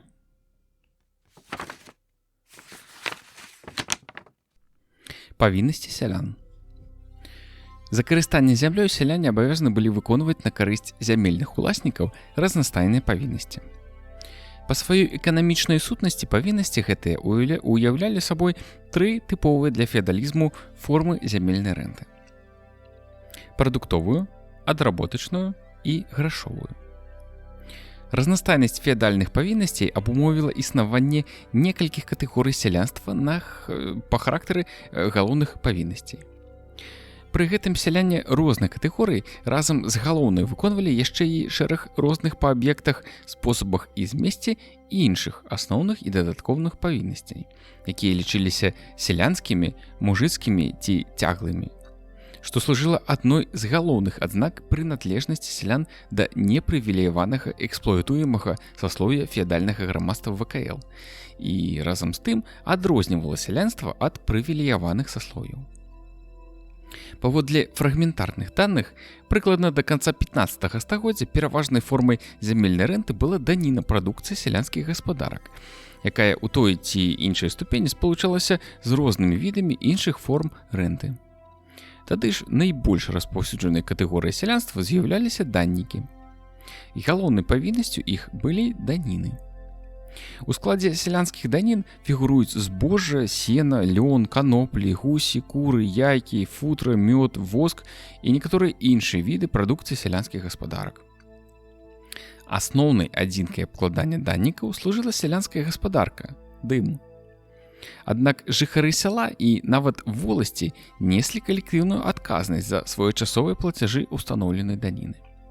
Склад і нормы апошнія з часам мяняліся і не былі аднолькавымі ў розных маёнтках. Неабходна падкрэсліць, што ў адпаведных крыніцах даных пра канкрэтныя віды даніны недастаткова, але звесткі пра нормы абкладання ёю, як правіла, адсутнічаюць. Таму меркаваць пра нормы даніны звычайна немагчыма.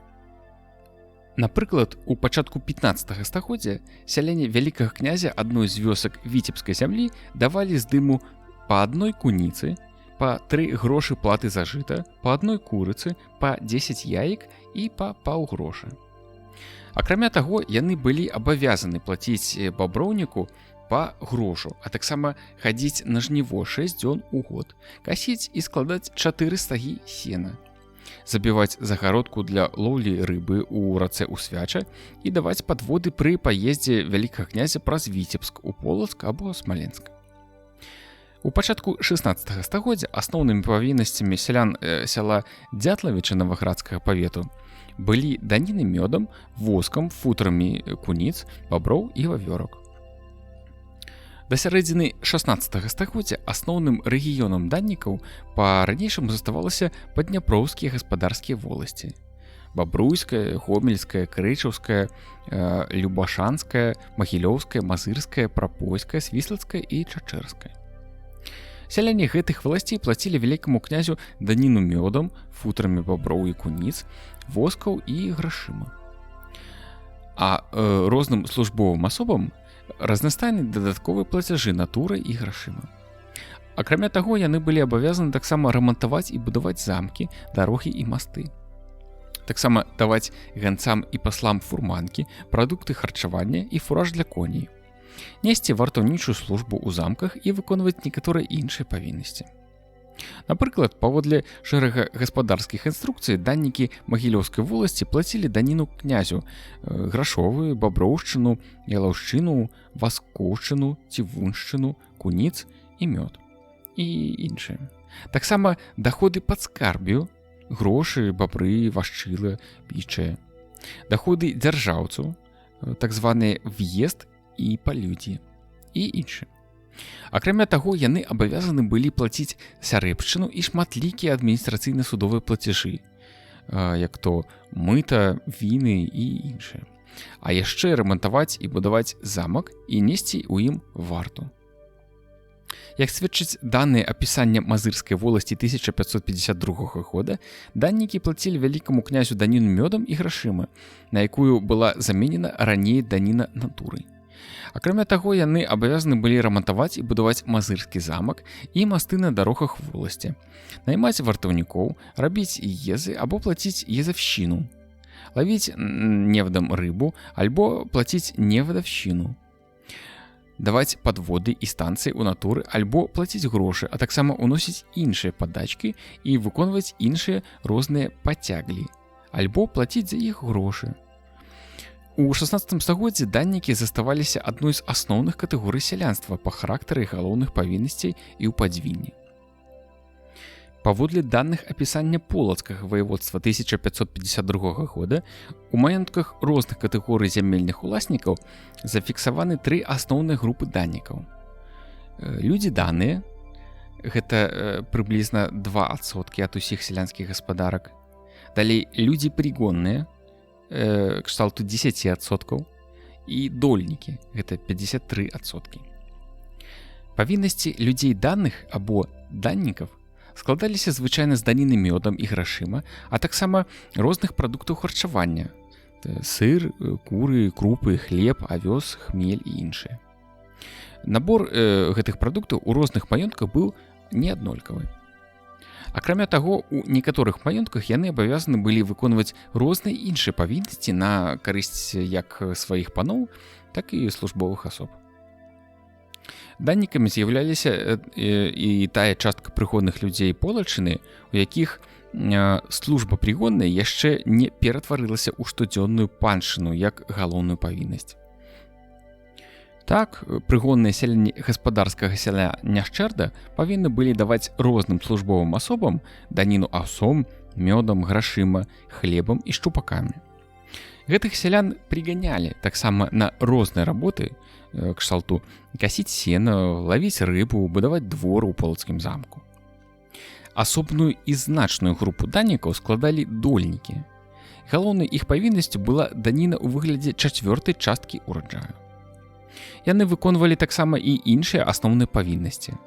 Хадзілі на талокі па 12 дзён улетку, будавалі і рамантавалі дваровыя пабудовы і масты, уносілі стацыю і баброўшчыну і давалі падводы. Прыкладна з сярэдзіны 15 стагоддзя пад уздзеяннем далейшага развіцця таварна-грашовых адносін і па гэтай прычыне паступовага ператварэння панскай гаспадаркі ў фальварк у пабужскім і панёманскім рэгіёнах становіцца прыкметным працэс выцяснення даніны адработачнай і грашовымі формамі рэнты. У выніку гэтага ў названых рэгіёнах удзельная вага даннікаў у структуры катэгорый сялянства па характары галоўных павіннасцей паступова скарачаецца. Ужо ў 16 стагоддзі і асабліва ў другой яго палове, тут і ў суседніх месцах яны працягваюць сустракацца звычайна толькі ў тых маёнтках, што былі размешчаны ў лясістых рэгіёнах і значна аддалены ад гарадоў, цэнтраў унутранага гандлю. Варта адзначыць, што ў падвінні, нягледзячы на спрыяльны для развіцця фальварка геаграфічнай умовы, традыцыйна данніцка-дольніцкі варыянт феадальнай эксплуатацыі сялянства па шэрагу прычын заставаўся пераважным і ў 16 стагоддзі. У 15-16 стагоддзях адбываецца выцясненне данніцкага варыянта сістэмы феадальнай эксплуатацыі сялянства ў значнай ступені паншчыным. Першапачаткова адработачныя павіннасці сялян былі звязаны з выкананнем розных работ па будаўніцтве і рамонце замкаў, дарог і мастоў, перавозцы грузаў і службовых асоб, а таксама з выкарыстаннем прамысловых угоддзяў. Але прыкладна з сярэдзіны 15 стагоддзя у сувязі з ператварэннем пад уздзеяннем спрыяльнай кан'юнктуры на прадукцыю сельскай гаспадаркі і промыслаў панскай гаспадаркі ў фальварк значнае развіццё атрымалі павіннасці сялян у выглядзе разнастайных сельскагаспадарчых работ на феадалаў: аранне, баранаванне, сяўба, касьба, жніво, малацьба і іншае. Паншчына — гэта, значыць, праца сялян у фальварках з валамі, коньмі, сахой, сярпом, касой альбо сякерай і гэтак далей, называлася дзелам, работай, прыгонам, пераважна ў пазвінні, але звычайна службай цяглай. Сяляне, галоўнай павіннасцю якіх была цяглая служба ў памеры 1 і больш дзён у тыдзень, называліся людзьмі цяглымі. Да валочнай памеры, калі ў якасці асноўнай адзінкі абкладання сялян была ўведзена валока, такой адзінкай з'яўлялася служба. У пінскім павеце яна называлася дворішчам, а ў берасцейскім — жребнем. Гэтымі тэрмінамі абазначаліся перш за ўсё участкі зямлі, за карыстанне якімі сяляне абавязаны былі выконваць устаноўленыя пэўныя цяглую і іншыя асноўныя павіннасці. Іх сукупнасць таксама, як правіла, называлася службай. Службай у сэнсе участка зямлі карысталіся звычайна некалькі сялянскіх гаспадарак. Яны і неслі адпаведную службу.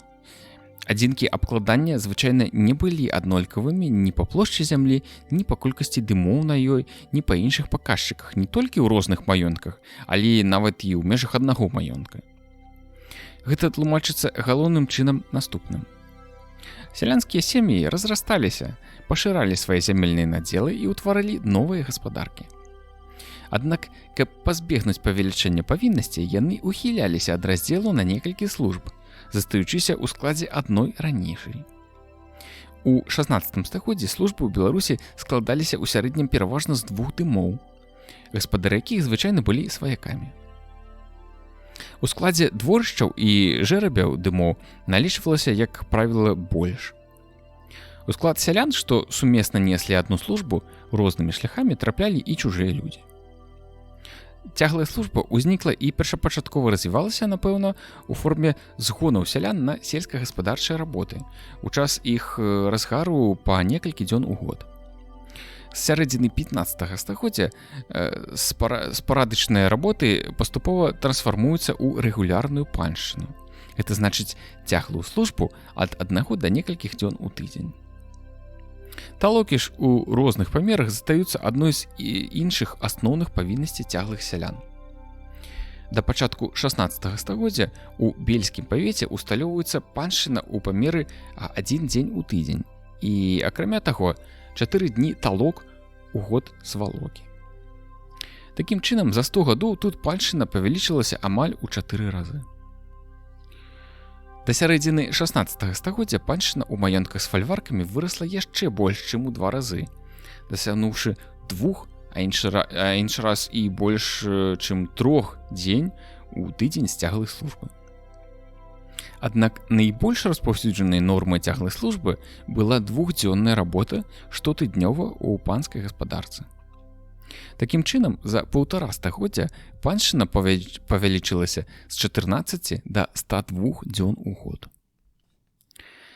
Паншчына — галоўная павіннасць цяглых сялян. Яна спалучалася з іншымі асноўнымі, а таксама дадатковымі павіннасцямі.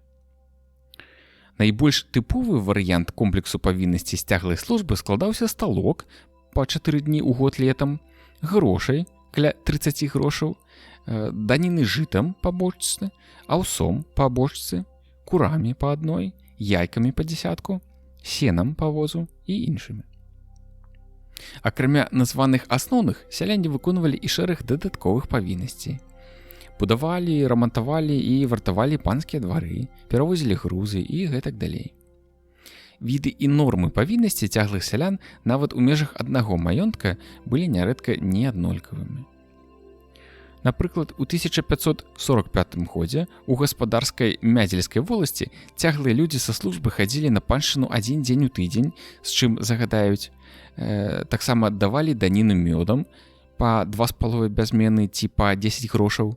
Таксама дзякла жытам па бочцы, аўсом па бочцы, сенам па возу невадам па сажню, а таксама хлеб па калачу, лён па 10 горцей і вавёрак па адной. Пры 52 днях паншчыны кошт усіх гэтых павіннасцей быў роўны 61,5 грошу з адной службы. Пры гэтым доля паншчыны ў структуры рэнты складала 42%, а даніны 58%. Цяглыя сяляне суседняй заварноцкай воласці таго ж маёнтка неслі амаль такія ж павіннасці, акрамя мёду, але давалі яшчэ курэй і яйкі. Агульны іх кошт складаў 52,5 гроша са службы, у тым ліку паншчыны 49,5%, а даніны 50,5%. У скленнікаўскай воласці таго ж уладання цяглыя сяляне выконвалі паншчыну ад 1 до 4 дзён у тыдзень са службы. Пры гэтым тыя з іх, якія служылі адзін дзень, дадаткова давалі такую ж даніну, акрамя вавёрак, і ў такіх жа памерах, што і сяляне заварноцкай воласці. Сяляне, якія служылі 2 дні, давалі толькі трэцюю частку даніны. Кошт іх павіннасці складаў 60,7 гроша, у тым ліку паншчыны 86%. Даніны толькі 14. Цяглыя сяляне з 3- і 4-дзённай паншчынай ніякай даніны не давалі. Цяглыя сяляне Свержанскай воласці Наваградскага павету, што належала пану Валоічу, у 1568 годзе служылі паншчыну па 4 дні ў тыдзень са службы і давалі даніну грашыма па 30 грошаў, мёдам па паўвядра, жытам па бочцы, аўсом па 2 бочцы, курамі па 3, яйкамі па 15, гусямі па 1, сенам па возу, ільном па 20 жмень і каноплямі па 10 жмень. Агульны кошт гэтых павіннасцей быў роўны амаль 181 грошу. Да сярэдзіны 16 стагоддзя ў басейнах заходняга Буга, Нёмана і часткова заходняй Двіны, дзе ўсталяваўся фальварк, паншчына стала вядучай формай феадальнай эксплуатацыі сялянства. У гэтых рэгіёнах цяглыя сяляне па сваёй колькасці ў структуры катэгорыі сялянства па характары галоўных павіннасцей пераважалі ў маёнтках большасці феадалаў. Адначасова развіццё таварна-грашовых адносін абумовіла далейшае пашырэнне грашовай рэнты. Працэс частковай змены натуральных павіннасцей на плацяжы грашыма, так званая куніца, чынш, асада, і фарміраванне на гэтай аснове катэгорыі сялян, кунічнікаў, людзей асадных або чыншавікоў, галоўнай павіннасцю якіх была грашовая рэнта. Гэты працэс становіцца асабліва прыкметным з пачатку 16 стагоддзя. Ён ішоў паўсюдна, але найбольш інтэнсіўна ў маёнтках гаспадара, а таксама буйных свецкіх і духоўных феадалаў. Да сярэдзіны 16 стагоддзя плацяжы грашыма сталі галоўнай або істотнай складовай часткай асноўных павіннасцей значнай колькасці сялян ва ўсіх рэгіёнах Беларусі.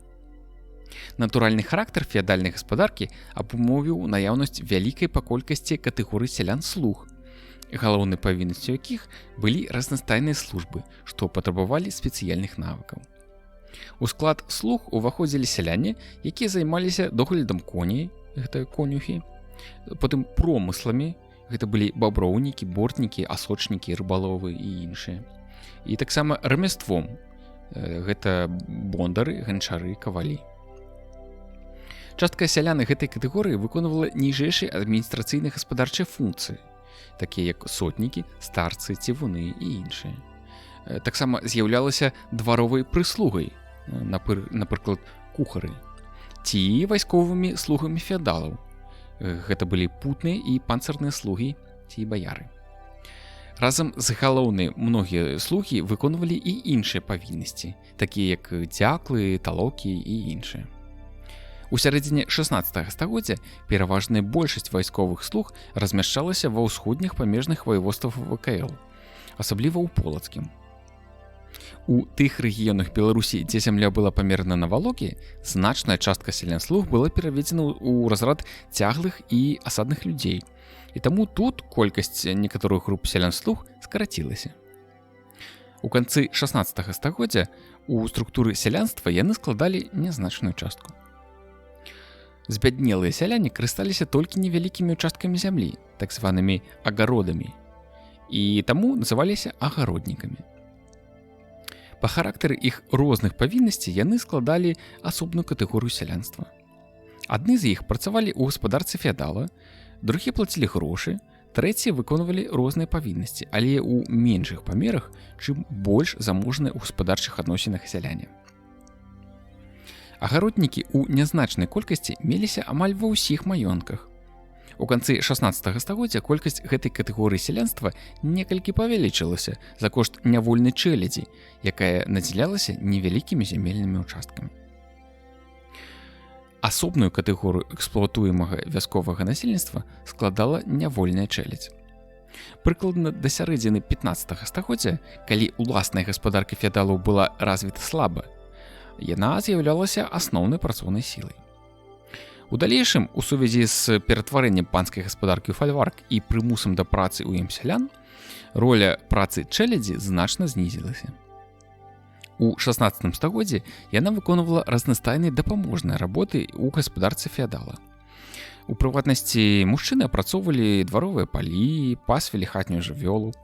Жанчыны даглядалі агароды, жывёлу, пралі, ткалі і вышывалі.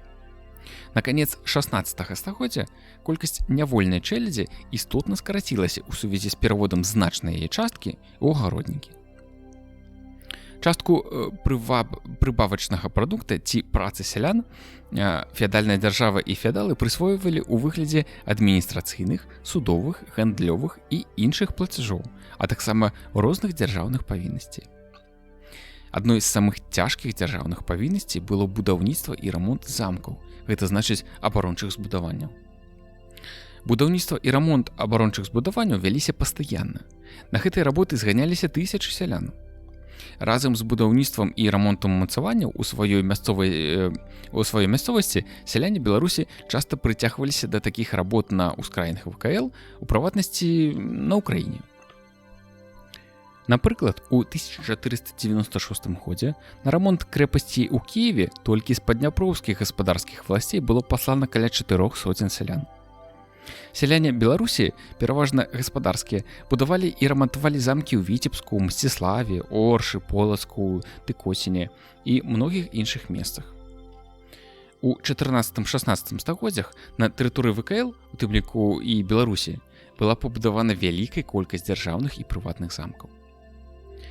Цяжкімі для сялян былі і іншыя дзяржаўныя павіннасці: будаўніцтва і рамонт дарог і мастоў, перавозка грузаў і службовых асоб, дазорная служба і іншыя. Акрамя адработачных павіннасцей, на карысць феадальнай дзяржавы ішлі таксама розныя падаткі: стацыя, сярэбшчына і іншыя выплаты натурай і грашыма. Стацыя, што ўзнікла ў сувязі з палюдзем, бралася сялян натурай ці грашыма і ішла на ўтрыманне тых, хто прыязджаў у воласць гаспадара ці яго службовых асоб. Напрыклад, гаспадарскія сяляне Браслаўскай воласці ў пачатку 16 стагоддзя уносілі стацыю ялавіцамі, свіннямі, варанамі, курамі, яйкамі, маслам, сырам і грашыма. У сярэдзіне 16 стагоддзя стацыя ў гаспадарскіх уладаннях спаганялася ў асноўным грашыма. Адзіных норм абкладання сялян стацыяй у ВКЛ не існавала. У другой палове 15 стагоддзя быў уведзены перыядычны дзяржаўны падатак на вайсковыя мэты – сярэбшчына. Ва ўмовах значнага росту ваенных выдаткаў гэты падатак у 16 стагоддзі браўся амаль штогод. Асноўнай адзінкай абкладання з'яўлялася саха, з якой сяляне павінны былі плаціць ад 15 да 30 грошаў. У 1568 годзе, напрыклад, са службы і валокі сярэбшчына бралася ў памеры 48 грошаў, а з дыму 24. У той жа час у ВКЛ разам з сярэбшчынай на вайсковыя патрэбы часам збіралася і пагалоўшчына.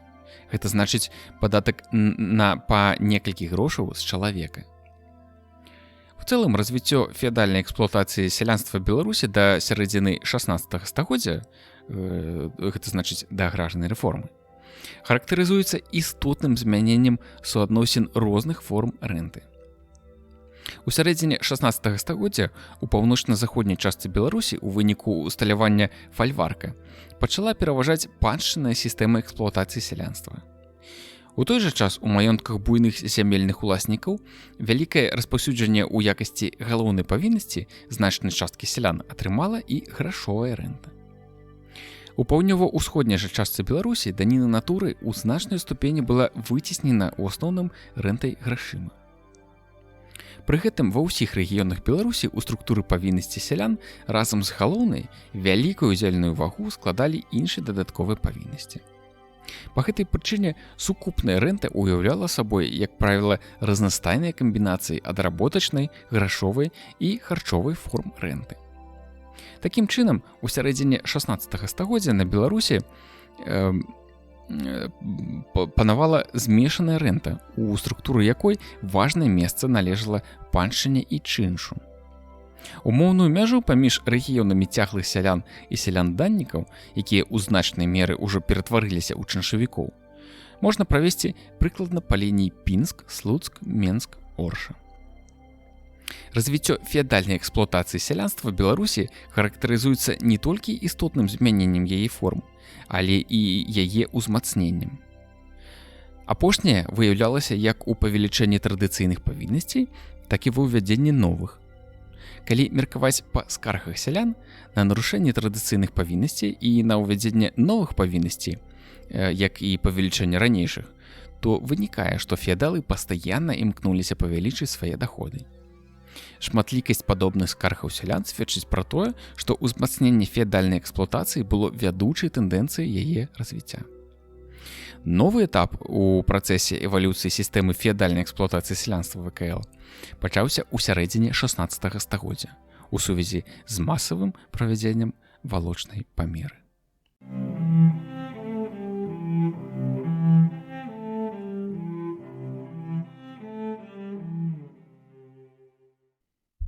Аграрная рэформа.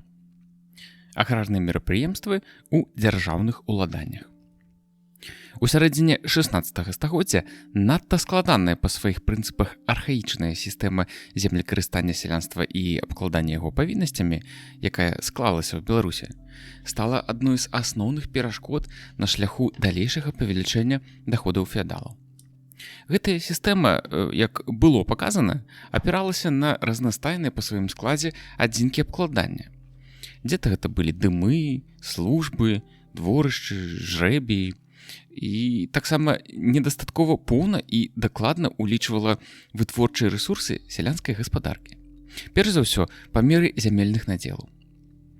Выкарыстоўваючы гэтую акалічнасць, сяляне часта на працягу некаторага часу маглі ўтойваць ад абкладання нанава асвоеныя імі сельскагаспадарчыя і прамысловыя угоддзі.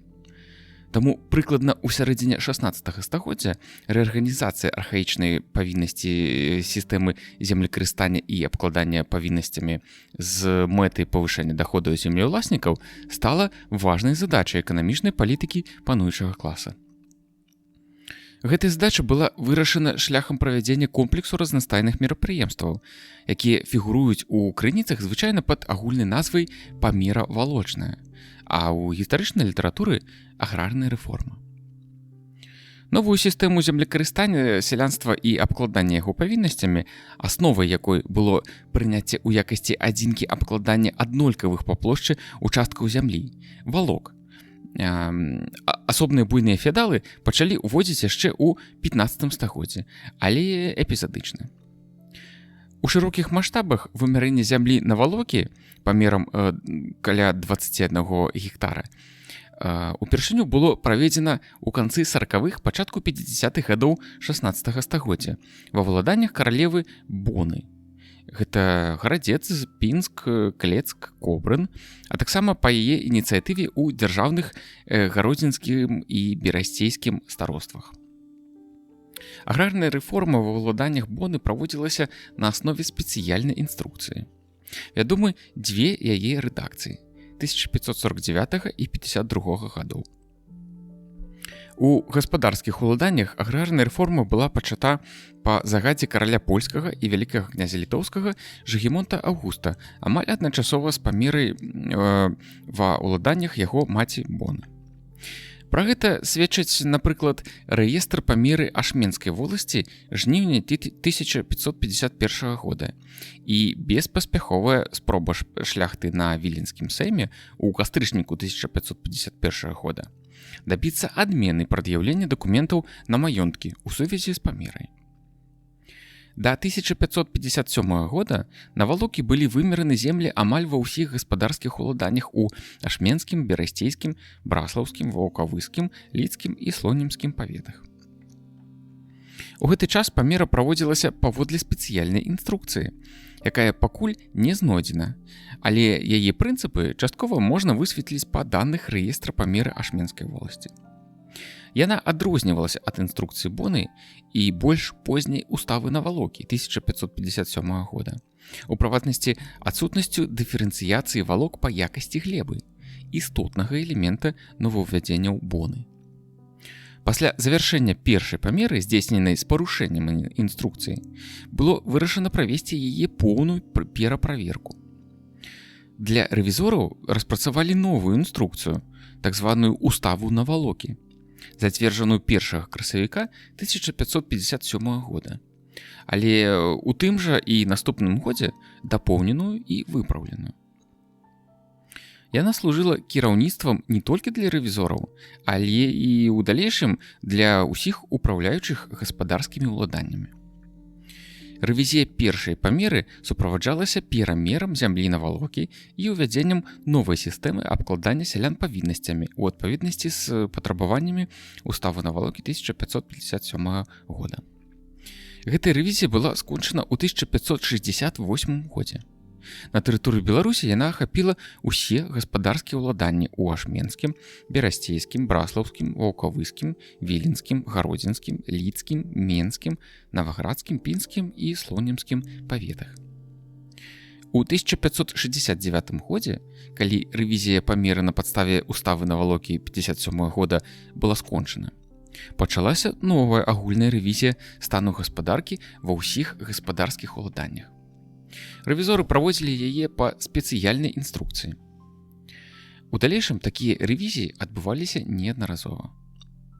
У гаспадарскіх падняпроўскіх валасцях архаічная сістэма землекарыстання сялянства і яго абкладання феадальнымі павіннасцямі была рэарганізавана па загадзе Жыгімонта Аўгуста ў 1560 годзе рэвізорамі панамі Валовічам і Нарушевічам на аснове пакуль не выяўленай спецыяльнай інструкцыі. Мяркуючы па захаваных матэрыялах гэтай рэвізіі, яна істотна адрознівалася ад уставы на Валокі 1557 года. У гаспадарскіх уладаннях у Падзвінні, якое стала ў гады Лівонскай вайны адной з асноўных арэн ваенных дзеянняў, аграрная рэформа не праводзілася.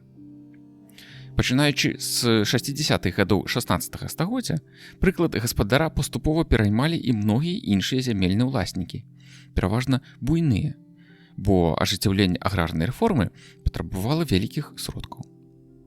Да канца 16 стагоддзя Валокі і заснаваная на іх новая сістэма землекарыстання сялян і абкладання іх феадальнымі павіннасцямі былі ўведзены ў наступных маёнтках. Уселюб, Нягневічы Наваградскага павета, Дзяменнічы Берасцейскага, Лебедзева Ашменскага, Ішклаць Наваградскага павета, Здзяцель Слонімскага, Бародзічы Берасцейскага, Буцавічы і Лагойск Менскага, Стары Мядзель Ашменскага, Смалявічы і Гатава зноў жа Мінскага павета. Таксама некаторых іншых, якія знаходзіліся ў рэгіёне развітой панскай гаспадаркі. У іх гэта рэформа праводзілася на аснове ўласных інструкцый феадалаў, якія запазычвалі толькі некаторыя прынцыпы уставы на Валокі 57 года, бо яна мела абавязковую сілу толькі ў гаспадарскіх маёнтках. Рэарганізацыя сістэмы землекарыстання сялянства і яго павіннасці. Інструкцыя 1557 года паставіла перад рэвізорамі ў якасці галоўнай задачы павелічэння даходнасці гаспадарскіх уладанняў.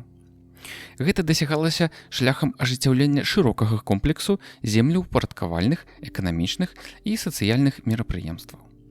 Важнейшым з іх з'яўлялася поўная рэарганізацыя архаічнай сістэмы землекарыстання сялянства і абкладання яго феадальнымі павіннасцямі. Яна засноўвалася на вымярэнні ўсёй зямлі на валокі і ўвядзенні іх у якасці асноўнай адзінкі абкладання. Пры гэтым абмяраліся ўсе землі, якія знаходзіліся ў карыстанні сялян, у тым ліку купленыя імі і набытыя ў якасці закладу. Па ўставе на валокі 1557 года у гаспадарскіх уладаннях зямля вымяралася на валоку па 23,5 гектары. Дадатковымі надаткамі кампенсаваліся ўключэнне ў валокі нязручных для земляробства участкаў. Нягледзячы на тое, што плошча валокі з надаткамі перавышала плошчу звычайнай валокі, такая валока лічылася адной адзінкай абкладання. Надаткі павіннасцямі не абкладаліся. Паводле інструкцыі, цяглыя і чыншавыя сяляне, а таксама сяляне-рамеснікі, маглі атрымаць па адной валоцы зямлі. Аднак яны бралі, як правіла, толькі па паўвалокі на гаспадарку. Гэта значыць у сярэднім па каля 12 гектар. У час рэформы быў праведзены вялікі аб'ём землеўпарадкавальных работ. Шляхам абмену зямель ліквідавалася цераз палосіца. Зведзеныя ў адзін водруб сельскія землі ў адпаведнасці з патрабаваннямі рэгулярнага трохпольнага звароту падзяляліся на 3 роўныя палі, і ў кожным з іх наразаліся кавалкі. Такім чынам, кожная валока складалася з 3 участкаў, якія знаходзіліся на розных палях. Валокі уяўлялі сабой у асноўным раллю, але ў іх складзе маглі знаходзіцца таксама сенажаці, хмызняк, лес. Сяляне на сваіх валоках нярэдка касілі сена, секлі дровы, палявалі на звяроў. Сядзібы сялян звычайна пераносіліся на сярэдняе поле. Пры гэтым жыллёвыя пабудовы знаходзіліся на адным баку сельскай вуліцы, а гаспадарчыя на другім. Паводле дадатка да ўставы 1557 года адной валокай зямлі мог карыстацца як асобны селянін, так і гаспадар разам з сынам ці 2 браты. Як правіла, пасля рэформы на адной валоцы зямлі вялі гаспадарку ў сярэднім прыкладна 2 гаспадаркі цяглых ці чыншавых сялян. Звычайна яны былі сваякамі. Акрамя уласных надзелаў, сяляне маглі карыстацца агульнымі угоддзямі, пасвіць жывёлу на пустуючых валоках і выганах, нарыхтоўваць у лясах толькі для сваіх патрэб будаўнічыя матэрыялы і дровы, збіраць ягады, грыбы, лавіць у рэках і азёрах рыбу. За асобную плату сяляне маглі карыстацца і валокамі, што проста пуставалі. Усе валокі сяла ў залежнасці ад канкрэтных умоў, такіх як наяўнасць фальварка, велічыня плошчы яго ралі і гэтак далей, па характары галоўных павіннасцей размяркоўваліся на першае цяглыя, гэта значыць па 7 валок на адну фальварачную валоку, і асадныя. Частка валок адводзілася для сялян-слуг. Іх валокі называліся вольнымі, бо гэтая катэгорыя сялянства была вызвалена ад звычайных павіннасцей цяглых і асадных падданых і выконвала ў асноўным свае спецыяльныя службы. Пры размеркаванні валок сяляне перавозіліся з адной катэгорыі ў іншую незалежна ад іх жадання. Многія сяляне-слугі, насуперак іх жаданню несці ранейшую павіннасць, былі пераведзены ў катэгорыю асадных ці цяглых. Невялікія ўчасткі зямлі перадаваліся нявольнай чэлядзі, якая тым самым станавілася агароднікамі. У гаспадарскіх уладаннях у структуры валок па характары галоўных павіннасцей абсалютна пераважалі асадныя ці чыншавыя валокі, а таму і асадныя сяляне. Удзельная вага цяглых валок, напрыклад, складала ў гародзінскім старостве 41%, у кобрынскім 30%, у берасцейскім 21%, у пінскім 12%. У час правядзення аграрнай рэформы з кожнай валокі зямлі былі ўстаноўлены дакладна вызначаныя павіннасці. Іх галоўныя і іншыя віды залежалі ад павіннаснага характару валок, а нормы ў значнай ступені ад якасці зямлі. Апошняя па гэтай прыкмеце дыферэнцыявалася на 4 катэгорыі: добрая, сярэдняя, кепская і вельмі кепская. Такім чынам, агульны памер павіннасцей за карыстанне валокай зямлі быў устаноўлены ў строгай залежнасці ад яе якасці, Гэта значыць з улікам рознай эфектыўнасці працы на землях неаднолькавай урадлівасці. У складзе асноўных галоўнай павіннасцю сцяглай валокі была паншчына па 2 дні ў тыдзень на працягу 49 тыдняў. Замест 6 дзён паншчыны на працягу 3 тыдняў зімовых і вясенніх рэлігійных свят, цяглыя сяляне павінны былі адбываць 4 талакі летам. Такім чынам, на працягу года яны хадзілі на працу фальварак 102 дні. Галоўнай павіннасцю з асаднай валокі з'яўлялася асада. Гэта значыць грашовая плата замест паншчыны па 30 грошаў. Акрамя таго, неабходна было плаціць яшчэ па 12 грошаў за талокі і па 10 грошаў за гвалты. Гэта значыць тэрміновыя работы, абумоўленыя надзвычайнымі абставінамі, напрыклад, пажарамі, паводкамі і гэтак далей. Асада, талокі і гвалты у асадных сялян у грашовым эквіваленце складалі 52 грошы з валокі зямлі, незалежна ад яе якасці. Астатнія асноўныя павіннасці, як з цяглых, так і з асадных валок былі наступныя. Чынш складаў 21 грош з валокі добрай зямлі, 12 з сярэдняй, 8 з кепскай і 6 з вельмі кепскай. Дзякла аўсом складала 2 бочкі ці 10 грошаў і 10 грошаў за дастаўку з добрай і сярэдняй зямлі, бочку ці 5 грошаў з кепскай зямлі. З вельмі кепскай зямлі дзякла аўсом не выбіралася. Дзякла сенам бралася ў аднолькавых памерах, гэта воз ці 3 грошы і 2 грошы за дастаўку. Але дзякла сенам бралася толькі з зямель 3 першых катэгорый.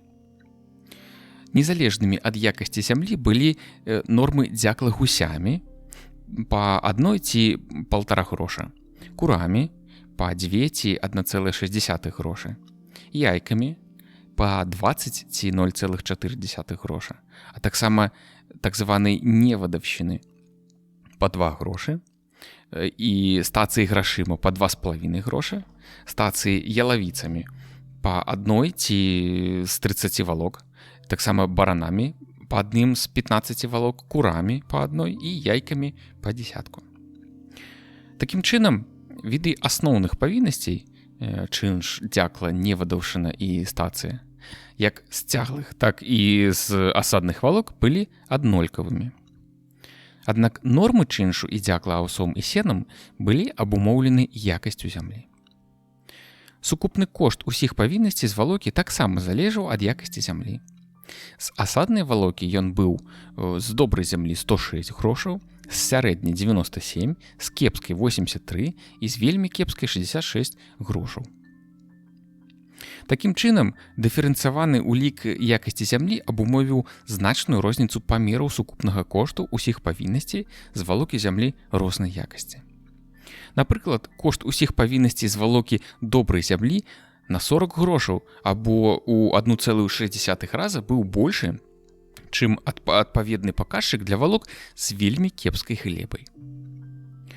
З улікам меркавання аб роўнасці сукупнага кошту ўсіх асноўных павіннасцей з цяглых і асадных валок, а таксама з таго, што агульны кошт асноўных павіннасцей як з цяглых, так і з асадных валок з зямлёй роўнай якасці быў аднолькавым, кошт паншчыны і талок з цяглых валок можна прыняць роўным за кошт асады, талок і гвалтаў з асадных валок, які складаў 52 грошы.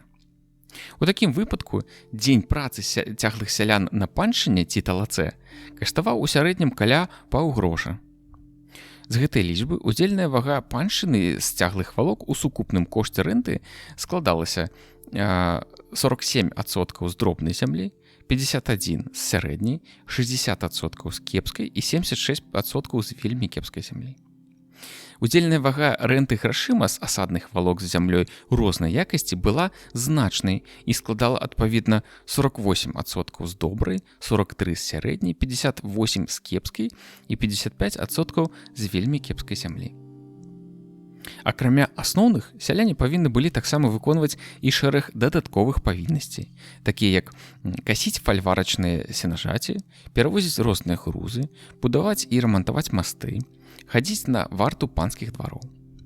За кошт пагашэння часткі плацяжоў сяляне зганяліся на любыя работы. Так, у 1569 годзе на будаўніцтва Тыкоцінскага замка было адпраўлена 1500 сялян з суседняга гародзінскага староства. Пры гэтым работнікам з канём і возам з чыншу адпускалася па 2 грошы за тыдзень працы, а пешым па 1,5 гроша. Сяляне-слугі, частка якіх атрымала па 2 валокі, а частка па 1, па-ранейшаму неслі спецыяльныя службы, але ва ўставе на валокі іх павіннасці дакладна не вызначаны. Агароднікі за сваю зямлю павінны былі адбываць паншчыну па 1 дні на тыдзень, а іх жонкі хадзіць 6 дзён летам на талокі. Інструкцыя рэгламентавала парадак выканання павіннасцей. Цяглыя сяляне павінны былі працаваць у фальварках ад усходу і да заходу сонца. За адсутнасць на працы сяляне строга караліся. За першы дзень штраф складаў 1 грош, а за другі дзень забіралі барана, а за трэці ўжо білі бізуном. Рэарганізацыя ў 1560 годзе сістэмы землекарыстання і абкладання сялянства ў гаспадарскіх Бабруйскай, Гомельскай, Крычаўскай, Магілёўскай, Мазырскай, Свіслацкай і іншых власцях Падняпров'я заключалася ў тым, што рэвізоры выміралі сялянскую раллю на службы. Роўныя па плошчы ўчасткі на 30 бочак пасеву збожжавых, што адпавядала 1 валоцы зямлі. І увялі іх замест былой адзінкі абкладання – дыму. Пры гэтым вызначалася якасць зямлі кожнай службы – добрая, сярэдняя і кепская. Службу зямлі бралі ў карыстанне, як правіла, 2 сялянскія гаспадаркі. Высвятлялася таксама наяўнасць сенажацей, бортных, рыбалоўных і паляўнічых угоддзяў, якія размяркоўваліся паміж службамі пароўну. Удакладняліся і апісваліся межы сёл.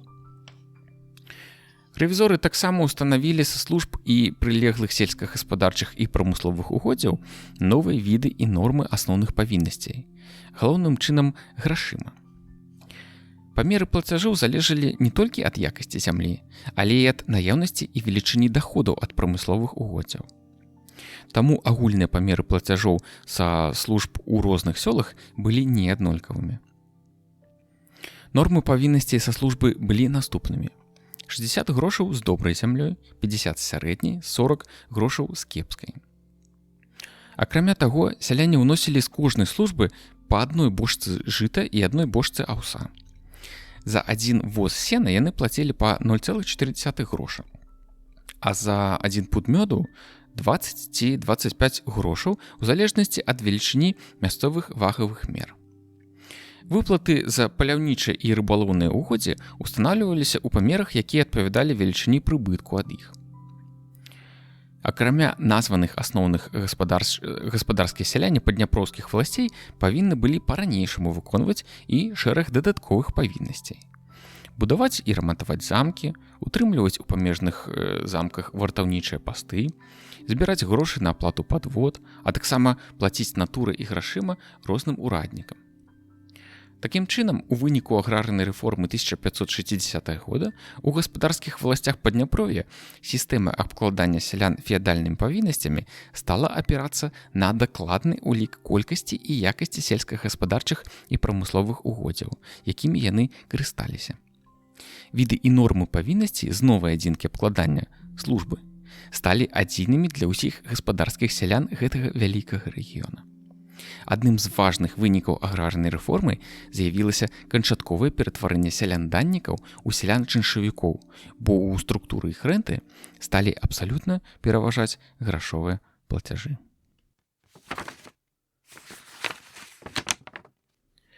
Валочная памера ва ўладаннях свецкіх і духоўных феадалаў. Істотныя змены ў сістэме землекарыстання і абкладання сялян у выніку аграрнай рэформы адбыліся ў тых маёнтках свецкіх і духоўных феадалаў, у якіх яна была ажыццёўлена. Але уведзеныя ў іх новыя нормы абкладання павіннасцямі адрозніваліся ад норм, устаноўленых у дзяржаўных уладаннях. Бо, як ужо адзначалася, устава на валокі 1557 года не была для іншых феадалаў абавязковай.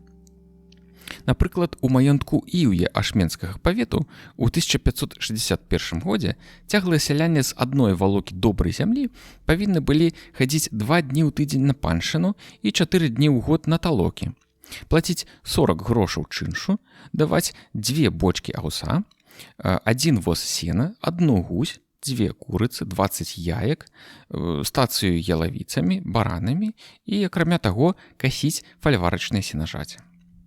Як бачым тут, чынш у цяглых сялян амаль у 2 разы быў большы, чым у цяглых сялян гаспадарскіх уладанняў.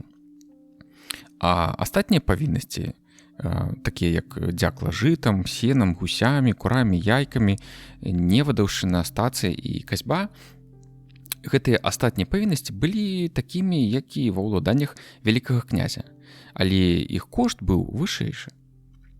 Таму агульны кошт павіннасцей без паншчыны, талок і касьбы цяглых сялян складаў 74 грошы. Гэта значыць, перавышаў кошт адпаведных павіннасцей па уставе на валокі на 20 грошаў ці 37%. Асадныя сяляне з адной валокі ўносілі 60 грошаў, але не плацілі асобнага чыншу, хадзілі на талокі летам 12 дзён, давалі па адной бочцы аўса, а астатнія павіннасці гэтай катэгорыі сялян былі такімі ж, як і ў цяглых. Агульны кошт іх павіннасці быў роўны 106 грошаў. Гэта значыць, супадаў з адпаведным паказчыкам уставы 1557 года. Больш значная розніца ў відах і нормах асноўных павіннасцей у параўнанні з уставай на валокі была ў 1569 годзе ў маёнтку Рось ваўкавыскага павету, што належаў пану Хаткевічу.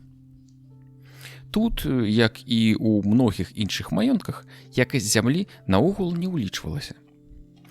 Большая частка цяглых сялян за валоку зямлі выконвала паншчыну па 2 дні ў тыдзень і плаціла чынш па 42 грошы. А другая частка хадзіла на паншчыну па 3 дні ў тыдзень, але плаціла чынш у меншых памерах па 22 грошы. Дзякла жытам па бочцы, аўсом па бочцы, гусямі па адной, курамі па адной, яйкамі па дзясятку уносілася пароўну. Чыншавыя сяляне з валокі плацілі па 92 ці 120 грошаў у такім дыяпазоне. Хадзілі на 4 дні на талокі і давалі роўныя з цяглымі сялянамі дзяклы. Нягледзячы на паказаную розніцу, агульны кошт усіх павіннасцей як з цяглых, так і з чыншавых нязначна перавышаў кошт павіннасцей з валок добрай зямлі па ўставе 1557 года. Мяркуючы па фрагментарных даных, пасля аграрнай рэформы ў розных межах пры значным падабенстве структуры відаў асноўных павіннасцей з валокі прыкметны пэўныя, часам істотныя адрозненні іх нормаў. Так, нормы паншчыны з валокі вагаліся ад 2 да 5 дзён у тыдзень, чыншу ад 20 да 50 грошаў, асады ад 60 да 120 грошаў, талок ад поўнай адсутнасці да 12 дзён у год. Напрыклад, у маёнтках Лебедзева і Хожава ашменскага павета, якія належалі Радзівілу, у 1575 годзе цяглыя сяляне з кожнай валокі зямлі працавалі ў фальварку па 3 дні ў тыдзень, хадзілі на талокі па 10 дзён у год, плацілі чынш 20 грошаў і дзякла па адной бочцы жыта і аўса, адной гусі, 2 курыцы і 12 яек. З чыншавых сялян чынш спаханяўся памерам ад 90 да 120 грошаў, а дзякла было такім жа, як і ў цяглых сялян. У 1579 годзе у цяглых сялян маёнтка Ішкладзь Наваградскага павету паншчына складала летам 5 дзён у тыдзень, а зімой 3. Чынш раўняўся 8 грошам, а даніна збіралася ў такім жа памеры, як і ў названых маёнтках Радзівіла. У шэрагу маёнткаў пасля аграрнай рэформы побач са звычайнымі відамі і нормамі асноўных павіннасцей з валокі па-ранейшаму захоўваліся асобныя віды даўніх павіннасцей. Так, у 1573 годзе у маёнтку Бобр аршанскага павета чыншавыя сяляне плацілі чынш памерам ад 50 да 60 грошаў, па адной бочцы жыта і аўса, па 1,5 пуда мёду, так званую клікуновщину 1 грош, вепровщину 4 грошы, бірчае 5-6 грошаў, паповшчыну 1 грош і па адным кольцы і льну. А таксама павінны былі рамантаваць двор, масты, гаці і млыны. Акрамя асноўных, сяляне павінны былі выконваць і шэраг дадатковых павіннасцей. Перавозіць зерне і іншыя сельскагаспадарчыя прадукты, вартаваць двары феадалаў, будаваць масты, касіць і гэтак далей. Характар і памеры дадатковых павіннасцей у розных маёнтках не былі аднолькавымі. Такім чынам, свецкія і духоўныя феадалы ў працэсе ажыццяўлення аграрнай рэформы значна павялічылі нормы паншчыны і чыншу ў параўнанні з нормамі уставы Навалокі 1557 года. У маёнтках свецкіх і духоўных феадалаў, асабліва дробных і сярэдніх, удзельная вага цяглых сялян была па-ранейшаму значна вышэйшая, чым чыншавых. Напрыклад, суадносіны цяглых і чыншавых валог складалі ў маёнтку Іўе 58 і 42%, у маёнтку Рось 85 і 15%, у маёнтку Лебедзі 86 і 14%, у маёнтку Здзяцель 60 і 40%. У адрозненне ад гаспадарскіх уладанняў, дзе ў час рэформы ўся нявольная чэлядзь была пераведзена ў разрад сялян-агароднікаў, у адных шляхецкіх маёнтках нявольная чэлядзь захоўвалася і па-ранейшаму атрымлівала прадукты харчавання, а ў іншых яна атрымлівала невялікія надзелы і тым самым таксама ператваралася ў агароднікаў.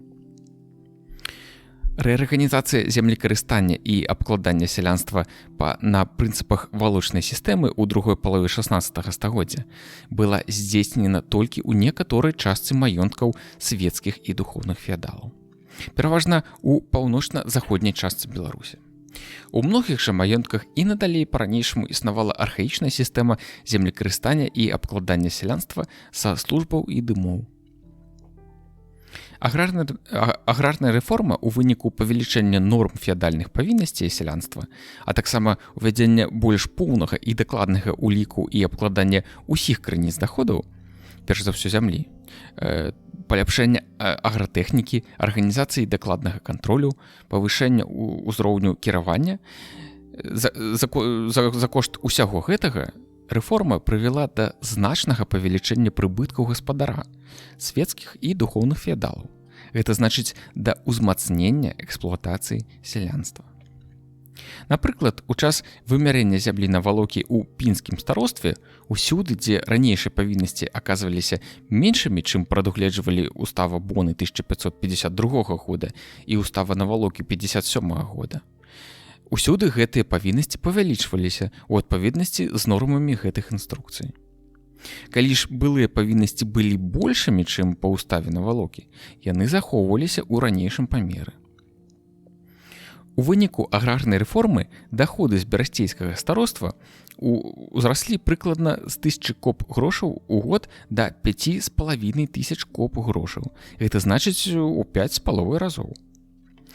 Даходы ж усіх гаспадарскіх уладанняў паводле далёка непоўных даных павялічыліся прымерна з 20 000 коп грошаў у год да 80 000. Гэта значыць у 4 разы. Такім чынам, рэарганізацыя сістэмы землекарыстання і абкладання павіннасцямі з'явілася пачаткам новага этапу ў працэсе далейшага ўзмацнення феадальнай эксплуатацыі сялянства. Аграрная рэформа на доўгі час вызначыла асноўныя рысы аграрнага ладу Беларусі.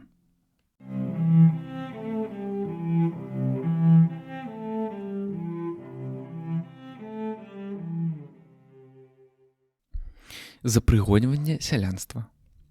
Узмацненне асабістай залежнасці сельскага насельніцтва.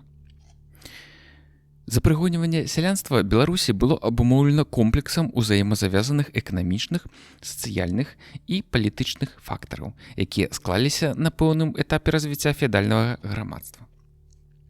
Важнейшым з іх быў усё больш выразны грамадскі падзел працы і далейшае развіццё на яго аснове таварна-грашовых адносін. Ва ўмовах спрыяльнай кан'юнктуры і попыту і цэн на сельгазпрадукцыю ў краінах заходняй Еўропы з развітой гандлёвай рамеснай і мануфактурнай вытворчасцю, гэты працэс прывёў да значнага пашырэння сувязі сельскай гаспадаркі з унутраным і асабліва знешнім рынкам. Магчымасць выгаднага здабыту сельгаспрадукцыі і больш поўнага задавальнення ўзрастаючых патрэб з дапамогай рынка стымулявала зацікаўленасць феадалаў у павышэнні прыбыткаў са сваіх маёнткаў. Гэтай мэты яны дасягалі галоўным чынам шляхам далейшага ўзмацнення эксплуатацыі сялянства. Аднак значнаму павышэнню нормаў традыцыйных павіннасцей і ўвядзенню новых сур'ёзна перашкаджала права сялян пры выкананні пэўных умоў пераходзіць з маёнткаў адных феадалаў ва ўладанні іншых. Гэтае права склалася яшчэ ў працэсе феадалізацыі. У такіх абставінах прыгонніцтва і заклікана было стаць галоўным сродкам пазаэканамічнага прымусу сялянства да ўсё больш працяглай працы на феадалаў. У Беларусі прыгодніцтва па захаваных крыніцах выразна прасочваецца прыкладна з сярэдзіны 15 стагоддзя. З гэтага часу ў крыніцах упершыню з'яўляюцца і ў далейшым усё часцей сустракаюцца дзве асноўныя па характары асабістай залежнасці ад феадалу катэгорыі сялянства. Першае – людзі пахожыя ці вольныя, і другое – людзі непахожыя ці адчызныя ці отчычы. Ранейшая назва сялян «людзі» стала, як правіла, дапаўняцца вызначэннямі, якія адлюстроўвалі розныя формы іх асабістай залежнасці. Сутнасць іх абазначалася тэрмінамі «воля» і «няволя». Воля пахожых людзей зводзілася да магчымасці служыць таму феадалу, якому яны захочуць. Гэта значыць, пры выкананні пэўных умоў яны мелі права перайсці ад аднаго землеўласніка да іншага. Тэрмінам «няволя» у судовай практыцы абазначаліся асабістая залежнасць нявольнай чэлядзі і непахожых людзей. Няволя гэтых катэгорый сельскага насельніцтва зводзілася да адсутнасці ў іх права перайсці з маёнтка аднаго феадала ў іншы. Адным з асноўных юрыдычных прынцыпаў пазбаўлення феадаламі пахожых людзей волі з'яўлялася даўнасць. Гэта значыць працяглы час пражывання сялян у адным і тым жа маёнтку.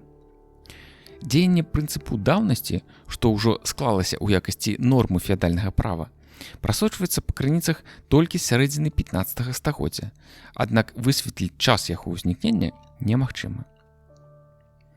З гэтага часу разам з найбольш распаўсюджаным тэрмінам «людзі непахожыя» для абазначэння сялян, якія не мелі права на выхад, шырока ўжываецца тэрмін з наяўнасцю элемента даўнасці – «людзі звечныя». Гэта значыць сяляне, якія здаўна належалі феадалам, людзі дзядзізныя ці адчызныя. Гэта значыць сяляне, якія карысталіся зямлёй сваіх бацькоў па спадчыне. Людзі заседлыя. Гэта значыць сяляне, якія пражылі ў маёнтках феадалаў працяглы тэрмін. У статутах ВКЛ 1529 і 66 гадоў у якасці аднаго з агульных прынцыпаў феадальнага права быў устаноўлены 10гадовы тэрмін даўнасці земскай, на працягу якога феадалы маглі аднавіць сваё парушанае права. Хоць у гэтых зборах законаў і адсутнічае норма аб ператварэнні пахожых людзей у непахожых на аснове прынцыпу 10гадоўнай даўнасці, але ў адпаведных судовых справах маюцца даныя, якія сведчаць пра тое, што даўнасць наогул і 10гадовай у прыватнасці функцыянавала ў якасці асноўнага прынцыпу запрыгоньвання пахожых людзей. Напрыклад, у 1542 годзе жамойцкі староста, гаспадарскі маршалак і ваўкавыскі дзяржаўца пан Янавіч тлумачыў сваё рашэнне аб прыгоннай залежнасці сялян, якія спрабавалі пакінуць маёнтак, што быў пажалаваны феадалу каля 20 гадоў таму назад, тым, што, цитата, «В статуте прав земских есть описано, если бы который человек за паном своим 10 лет жил, таковый вже маеть быть за отчича». Прынцып 10гадовай даўнасці, што шырока выкарыстоўвалі феадалы для запрыгоньвання сялян, быў заканадаўча аформлены ў статуце 1588 года. У артыкуле о заседанию давности человека прихожего вольного устанавливалось, что вольным пахожий человек, які заседзеў за панам 10 гадоў, мог пайсці ад яго толькі пры умове выплаты выкупу у памеры 10 копу грошаў і аплаты доўгу пазыкі. Гэта значыць запамажэнне, дапамогі інвентаром, зернем, жывёлам, грашыма і іншым. Гэтае патрабаванне распаўсюджвалася і на дзяцей, заседзеўшых 10гадовую даўнасць вольных людзей. У выпадку уцёкаў такіх людзей і іх дзяцей пан мог шукаць збегаў 10 гадоў. Збегі павінны былі выдавацца яму ў якасці отчычаў. У гэтым статуце захаваліся і ранейшыя нормы аб 10гадовай земскай даўнасці як адным з агульных прынцыпаў феадальнага права. Пры гэтым частка з іх рэгулявала адносіны паміж феадаламі ў сувязі з уцёкамі іх адчызных людзей. Прымяненне прынцыпу даўнасці да патрэб прыгонніцкай палітыкі пануючага класа было адной з найважнейшых заканамернасцей працэсу запрыгонвання сялянства. Прыгодніцкія функцыі выконвалі і іншыя эканамічныя і юрыдычныя меры пануючага класа і феадальнай дзяржавы. Феадалы, фармальна прызнаючы права пахожых людзей на выхад, у форме звычаю ці закона уводзілі розныя нормы, якія істотна абмяжоўвалі рэальную магчымасць людзей яго выкарыстаць. Сярод норм звычаёвага права, што рэгулявалі выхады вольных людзей, асноўнымі былі: першае, плата за выхад, так званы выхад ці куніца выхадная ці адходная. Другое, зварот ці аплата розных пазык, гэта значыць атрыманых ад пана жылых і гаспадарчых пабудоў, рабочай і прадукцыйнай жывёлы, гаспадарчага інвентару, насення і іншага запамажэння. Трэцяе, просьба пану, так званае чоломбіце, аб дазволе на выхад у выглядзе ліста вызволенага, дабравольнага або атаворнага. Чацвёртае, пасяленне замест сябе іншага селяніна. Пятае, выкуп волі сваёй і сваіх сыноў. Адыход без выканання гэтых патрабаванняў лічыўся уцёкамі. Такога селяніна шукалі і вярталі ўжо як прыгоннага. У сістэме прыгодніцкіх мер вялікую ролю іграла ўвядзенне аднастайных норм выхаду і прыняцця пахожых людзей, бо іх адрозненні ў розных маёнтках з'яўляліся адным з асноўных стымулаў пераходу і ўцёкаў сялян. Адзіныя адпаведныя нормы ўводзіліся ў асобных землях пагадненнямі феадалаў гэтых зямель.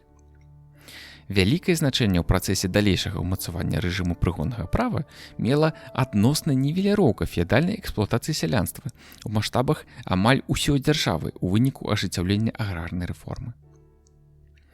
Прыгонніцкія артыкулы статутаў 1529, 66 і 88 гадоў заканадаўча не толькі пацвярджалі нормы, што рэгулявалі выхад пахожых людзей, якія заседзелі волю, гэта значыць тэрмін часовага вызвалення ад павіннасцей, але і ўводзілі новыя, яшчэ больш абмяжоўвалі фактычную магчымасць іх пераходу. Такім чынам, пераход ад індывідуальных дагавораў феадалаў з пахожымі людзьмі аб умовах іх выхаду і прыняцця да пагадненняў феадалаў асобных зямель, а затым і заканадаўчае рэгуляванне часткі гэтых умоў у маштабах усяго ВКЛ важныя этапы развіцця прыгонніцкай палітыкі. Гэтыя меры істотна абмяжоўвалі пераходы пахожых людзей і садзейнічалі іх запрыгоньванню на аснове прынцыпу даўнасці. У выніку актыўнай прыгонніцкай палітыкі пануючага класа і феадальнай дзяржавы прыкладна да сярэдзіны 16 стагоддзя асноўная маса сялянства Беларусі была запрыгонена.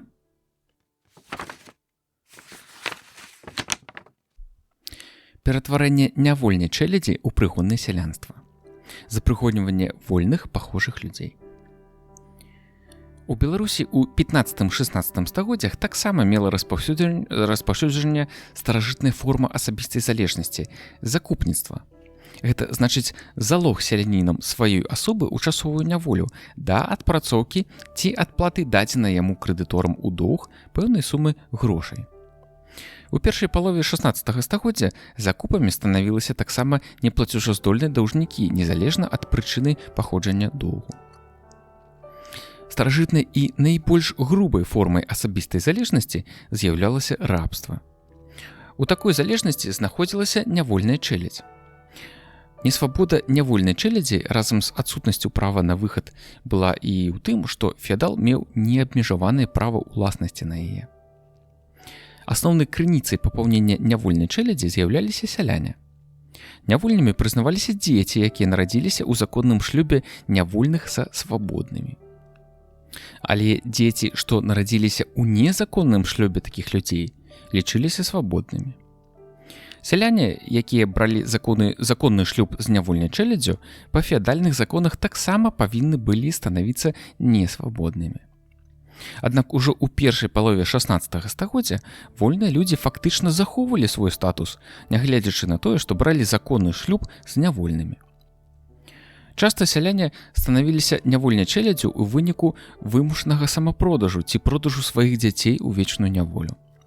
Гэта з'ява ў час голаду і іншых бедстваў насіла масавы характар.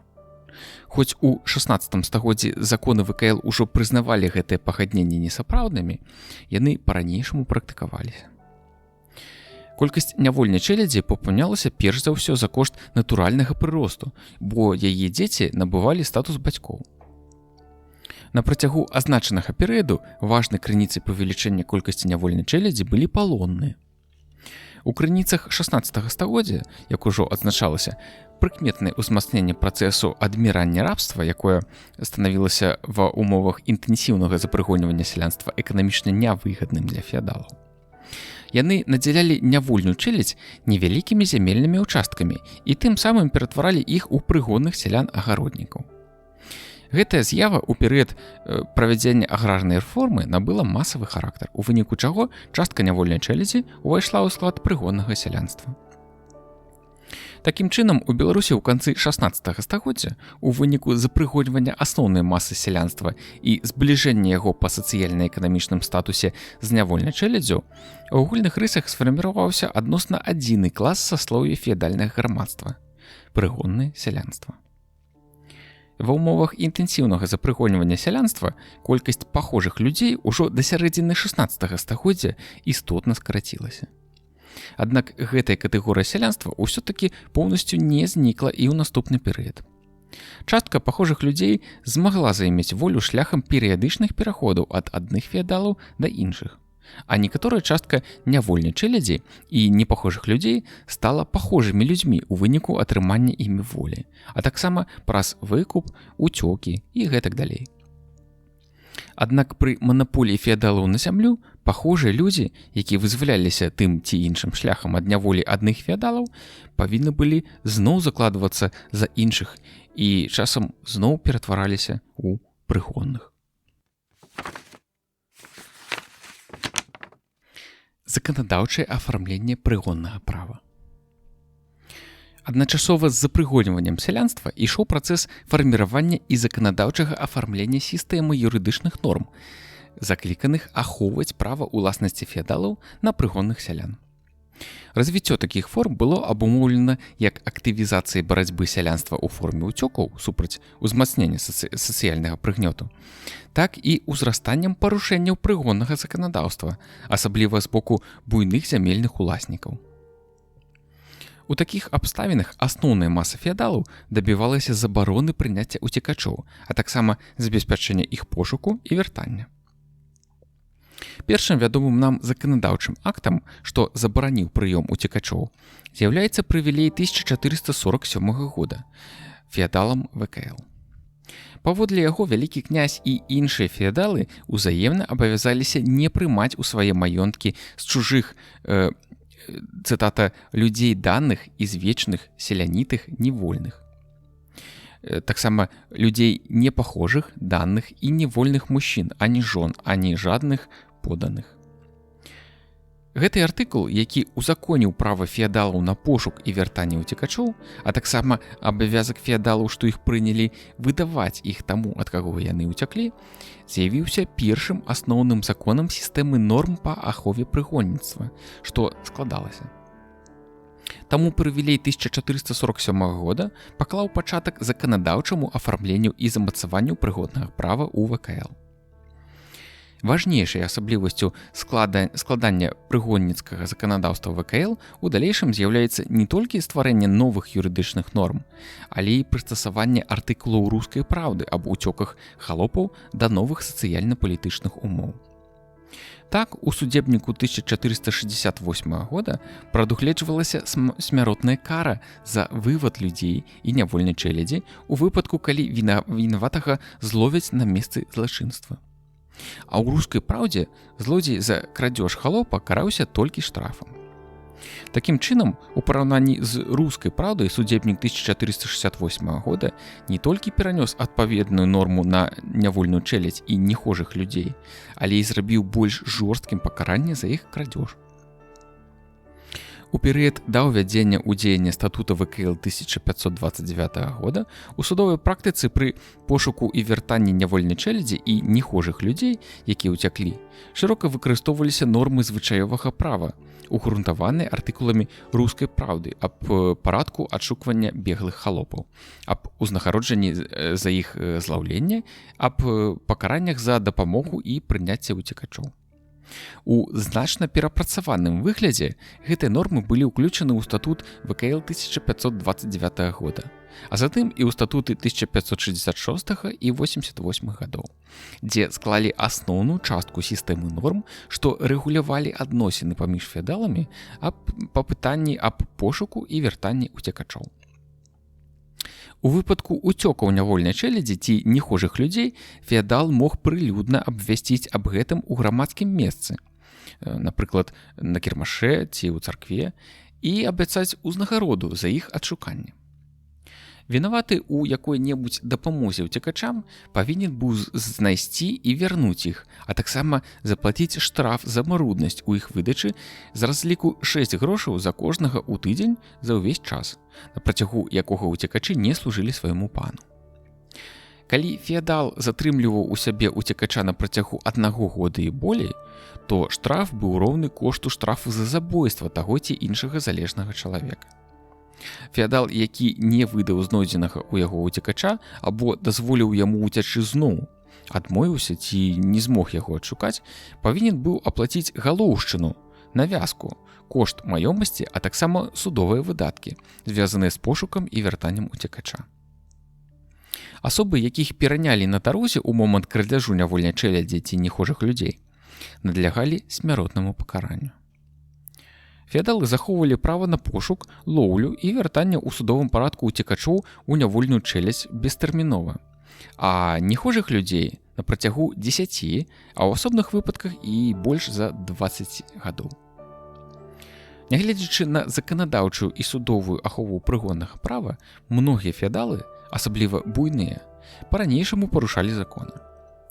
Рознагалоссі паміж асобнымі сацыяльнымі слаямі феадалаў у пытанні аб прыняцці ўцекачоў перашкаджалі поўнай рэалізацыі прыгонніцкага рэжыму.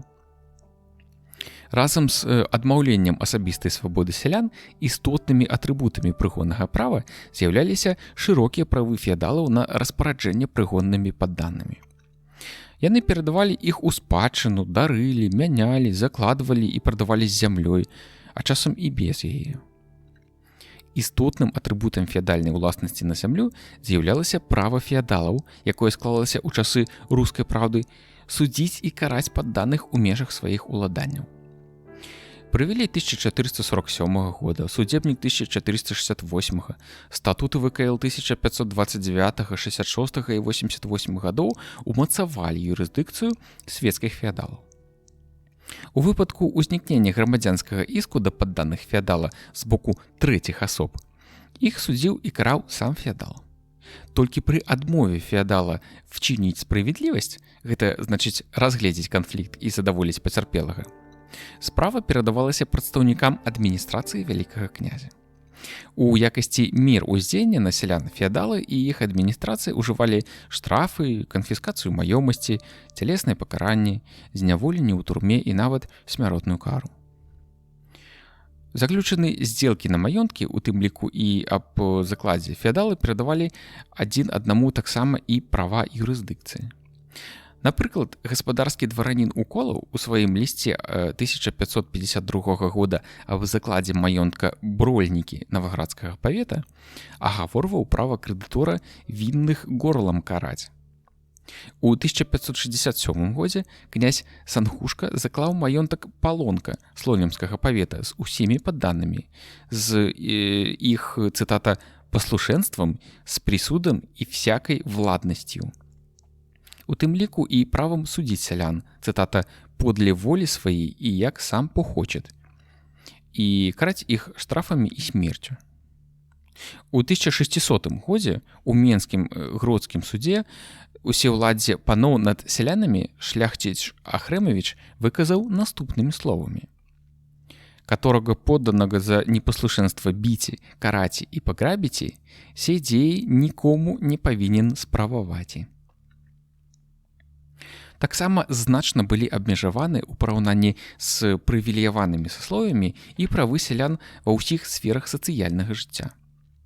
Нізкі юрыдычны статус сялянства ярка адлюстраваны ў заканадаўча аформленай сістэме штрафаў за забойства і збіванне. Так, паводле статута 1588 года штраф за забойства шляхціца быў у 4 разы большы, чым за забойства цяглага мужика. Крымінальная адказнасць паноў за забойства чужых сялян сведчыць не столькі пра гуманізм феадальнага права, колькі пра ахову права ўласнасці феадалаў на прыгонных сялян. Такім чынам, на пачатак 17 стагоддзя у выніку пашырэння прывілей шляхты і зацвярджэння прыгонніцтва сяляне апынуліся ў поўнай уладзе феадалаў.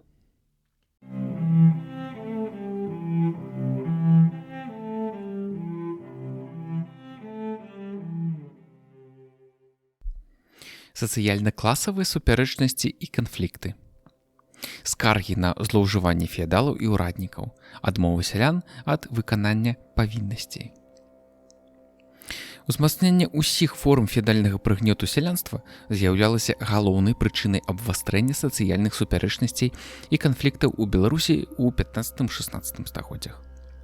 Адной з легальных, а таму найбольш распаўсюджаных форм антыфеадальнага супраціўлення сялянства былі скаргі-просьбы. Зацвярджэнне, а затым і заканадаўчае афармленне прывілеем 1447 года вотчыннай юрысдыкцыі феадалаў выключала права нявольнай чэлядзі і прыгольных сялян звяртацца са скаргамі ў дзяржаўныя органы ўлады, кіравання і суда на сваіх паноў, але буйныя феадалы, у тым ліку і гаспадар, кіраванне сваімі шматлікімі маёнткамі на пэўных умовах і па спецыяльных інструкцыях даручалі намеснікам. З мэтай абагачэння прадстаўнікі вотчыннай адміністрацыі, парушаючы патрабаванні інструкцый, павялічвалі памер устаноўленых павіннасцей. Каб абараніць сваіх падданых ад поўнага разарэння, буйныя феадалы разглядалі скаргі на злоўжыванні ўпраўляючых маёнткамі і адпаведным чынам рэагавалі. Сяляне маглі таксама скардзіцца сваім панам на іншых феадалаў, калі апошнія парушалі іх маёмасныя і іншыя інтарэсы. Такія канфлікты часам разглядаліся і ў дзяржаўных установах. Скаргі, як і наогул абсалютная большасць усіх іншых відаў пісьмовых крыніц па гісторыі сялянства Беларусі, захаваліся амаль выключна толькі за 16 стагоддзе і пераважна дзяржаўных сялян. У сваіх скаргах вялікаму князю гаспадарскія сяляне выкрывалі факты захопу свецкімі і духоўнымі феадаламі дзяржаўных зямель, якімі яны карысталіся. Калі ім удавалася даказаць незаконнасць дзеянняў феадалаў, суд пацвярджаў права сялян на карыстанне такімі землямі. Аднак у выпадку пажалавання гаспадарскіх зямель феадалам разам з сялянамі іх спробы адстаяць з дапамогаю скаргаў сваю волю і землі, якімі яны карысталіся, а значыць і падданства вялікаму князю, былі, як правіла, беспаспяховымі, бо прывілеі падаравання перадавалі феадалам права ўласнасці як на гаспадарскія землі, так і на іх отчычаў, якія тут жылі. Разам з тым, барацьба гаспадарскіх сялян супраць такіх актаў сведчыць пра тое, што яны ўспрымалі падданства гаспадару як менш цяжкую ў параўнанні з падданствам іншым феадалам форму асабістай залежнасці. Адной з прычын скаргаў было ўзмацненне феадальнай эксплуатацыі шляхам парушэння старыны ці ўвядзення навін. У павіннасцях гэта значыць павелічэнне іх традыцыйных відаў і норм і ўстанаўлення новых. Так, даннікі гаспадарскіх паддняпроўскіх валасцей, як правіла, калектыўна, цэлымі валасцямі, якія складаліся з некалькіх ці некалькіх дзясяткаў сельскіх грамад, неаднаразова скардзіліся на празмернае абцяжарванне павіннасцямі. Гаспадар, які клапаціўся перш за ўсё пра ўласныя даходы, улічваючы памежнае становішча гэтых валасцей, вымушаны быў лічыцца з такімі скаргамі. У выніку даннікі паддняпроўскіх валасцей дабіліся фіксацыі традыцыйных павіннасцей у так званых уставах. Аднак, нягледзячы на гэта, злоўжыванні адміністрацыі, а таму і супраціўленне сялян тут, як і ў іншых рэгіёнах, не спыняліся. Барацьбу супраць самавольства адміністрацыі вялі таксама сяляне буйных зямельных уласнікаў. Напрыклад, у 1590 годзе усе падданыя сольскай воласці Ашменскага павета скардзіліся свайму пану Кішку на 4-дзённую паншчыну летам і зімой, якая давяла іх да галечы. Прасілі зменшыць яе норму. Пан, баючыся далейшага разарэння і збяднення сялян і, значыць, скарачэння сваіх даходаў, вымушаны быў знізіць норму паншчын на 1 дзень. З дапамогай скаргаў супраціўляліся гаспадарскія сяляне-даннікі і павелічэнню павіннасцей, калі адміністрацыя збірала даніну за надзелы, што па розных прычынах пакінулі іх карыстальнікі. Сацыяльным пратэстам былі таксама скаргі сялян на рост павіннасцей у выніку раздачы іх натужнікаў феадалам, якія адмаўляліся выконваць ранейшыя агульныя павіннасці. Сяляне, якія перадаваліся вялікім князем-феадалам, шляхам скаргаў, як правіла, беспаспяхова спрабавалі таксама змагацца супраць павелічэння павіннасцей. Своеасаблівым праяўленнем сацыяльнага пратэсту з'яўляліся таксама шматлікія спробы сялян скаргамі і просьбамі дабіцца пазбаўлення ад найбольш цяжкіх павіннасцей шляхам пераводу з адной катэгорыі сялян у другую. Звычайна сяляне імкнуліся трапіць у склад катэгорыі сялян-слуг, асабліва путных і панцырных. Доўга і ўпарта, напрыклад, імкнулася атрымаць статут панцырных баяр вялікая група гаспадарскіх цяглых людзей з Госмір Любашкаўскай воласці Віцебскага ваяводства. Такім чынам, скаргі былі распаўсюджанай формай барацьбы сялянства Беларусі супраць узмацнення феадальнай эксплуатацыі. У першай палове 16 стагоддзя яна праходзіла галоўным чынам пад лозунгам захавання старыны ў павіннасцях, гэта значыць іх традыцыйных відаў і норм. Аднак толькі ў асобных выпадках з дапамогай скаргаў сялянам удавалася дабіцца некаторага паслаблення павіннаснага прыгнёту і абмежавання злоўжыванняў і самавольства адміністрацыі маёнткаў. Скаргі з'яўляліся таксама адной з асноўных форм барацьбы пахожых людзей супраць узмацнення асабістай залежнасці і запрыгоньвання. Шырокае распаўсюджанне легальнай барацьбы сялянства ў форме скаргаў было абумоўлена тым, што феадалы не толькі дапускалі магчымасць падачы іх сялянамі, але і задавальнялі некаторыя з іх.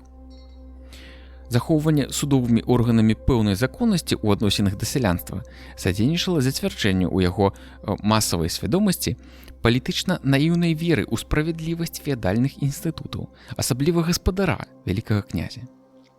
Тым самым у значнай меры запавольвалася развіццё нелегальных форм барацьбы сялянства. Аднак рэзкае ўзмацненне феадальнага прыгнёту падымала сялян і на актыўнае выступленне супраць землеўласнікаў, на непадпарадкаванне сваім панам. Асабліва ўпарта сяляне супраціўляліся ўвядзенню і значнаму павелічэнню розных відаў адработачнай рэнты, перш за ўсё паншчыны. Адным з прыкладаў такой барацьбы з'яўляецца масавае выступленне летам 1532 года сялян Аболенскай воласці Аршанскага павета, якая належала ў той час Боне, жонцы караля польскага і вялікага князя літоўскага Жыгімонта. Сяляне гэтай воласці плацілі даніну, а таксама павінны былі працаваць пасля поўдня ў сераду і суботу ў панскім двары. Далейшае пашырэнне вялікакняскай гаспадаркі патрабавала значнага павелічэння ўжо існуючай нормы паншчыны. Бона з адабрэння Жыгімонта вырашыла павялічыць яе ў 2 разы. З гэтай мэтай у чэрвені 1532 года у Аболенскую воласць быў накіраваны віцебскі ваявода Глябовіч. Даведаўшыся ў мясцовага намесніка пра характар і памеры павіннасці сялян, ён сабраў іх і ад імя Боны загадаў працаваць у сераду і чацвер з раніцы да позняга вечара. Гэта значыць 2 поўныя дні ў тыдзень. Як гэта было ўстаноўлена ў многіх іншых панскіх гаспадарках гэтага рэгіёна. У адказ на гэта ўсе сяляне заявілі, што яны не будуць працаваць больш, чым раней, нягледзячы на пагрозу любога пакарання. Яны сапраўды дружна не выйшлі на працу нават тады, калі намеснік пачаў канфіскацыю іх маёмасці. Улічваючы памешанае становішча гэтай воласці і асцерагаючыся масавых уцёкаў сялян, ваявода загадаў дзяржаўцы часова да атрымання дадатковых распараджэнняў воны дазволіць ім адбываць паншчыну па-ранейшаму. Поспех, хоць, магчыма, толькі часовы, гэтага выступлення сялян супраць узмацнення паншчыны быў значным, калі ўлічыць, што ў гэты час двухдзённая паншчына была ўжо звычайнай нормай у віцебскім ваяводстве. У цэлым барацьба сялян у форме адмовы выконваць тыя ці іншыя павіннасці, як правіла, не прыносіла сялянам жаданых вынікаў, была неэфектыўнай.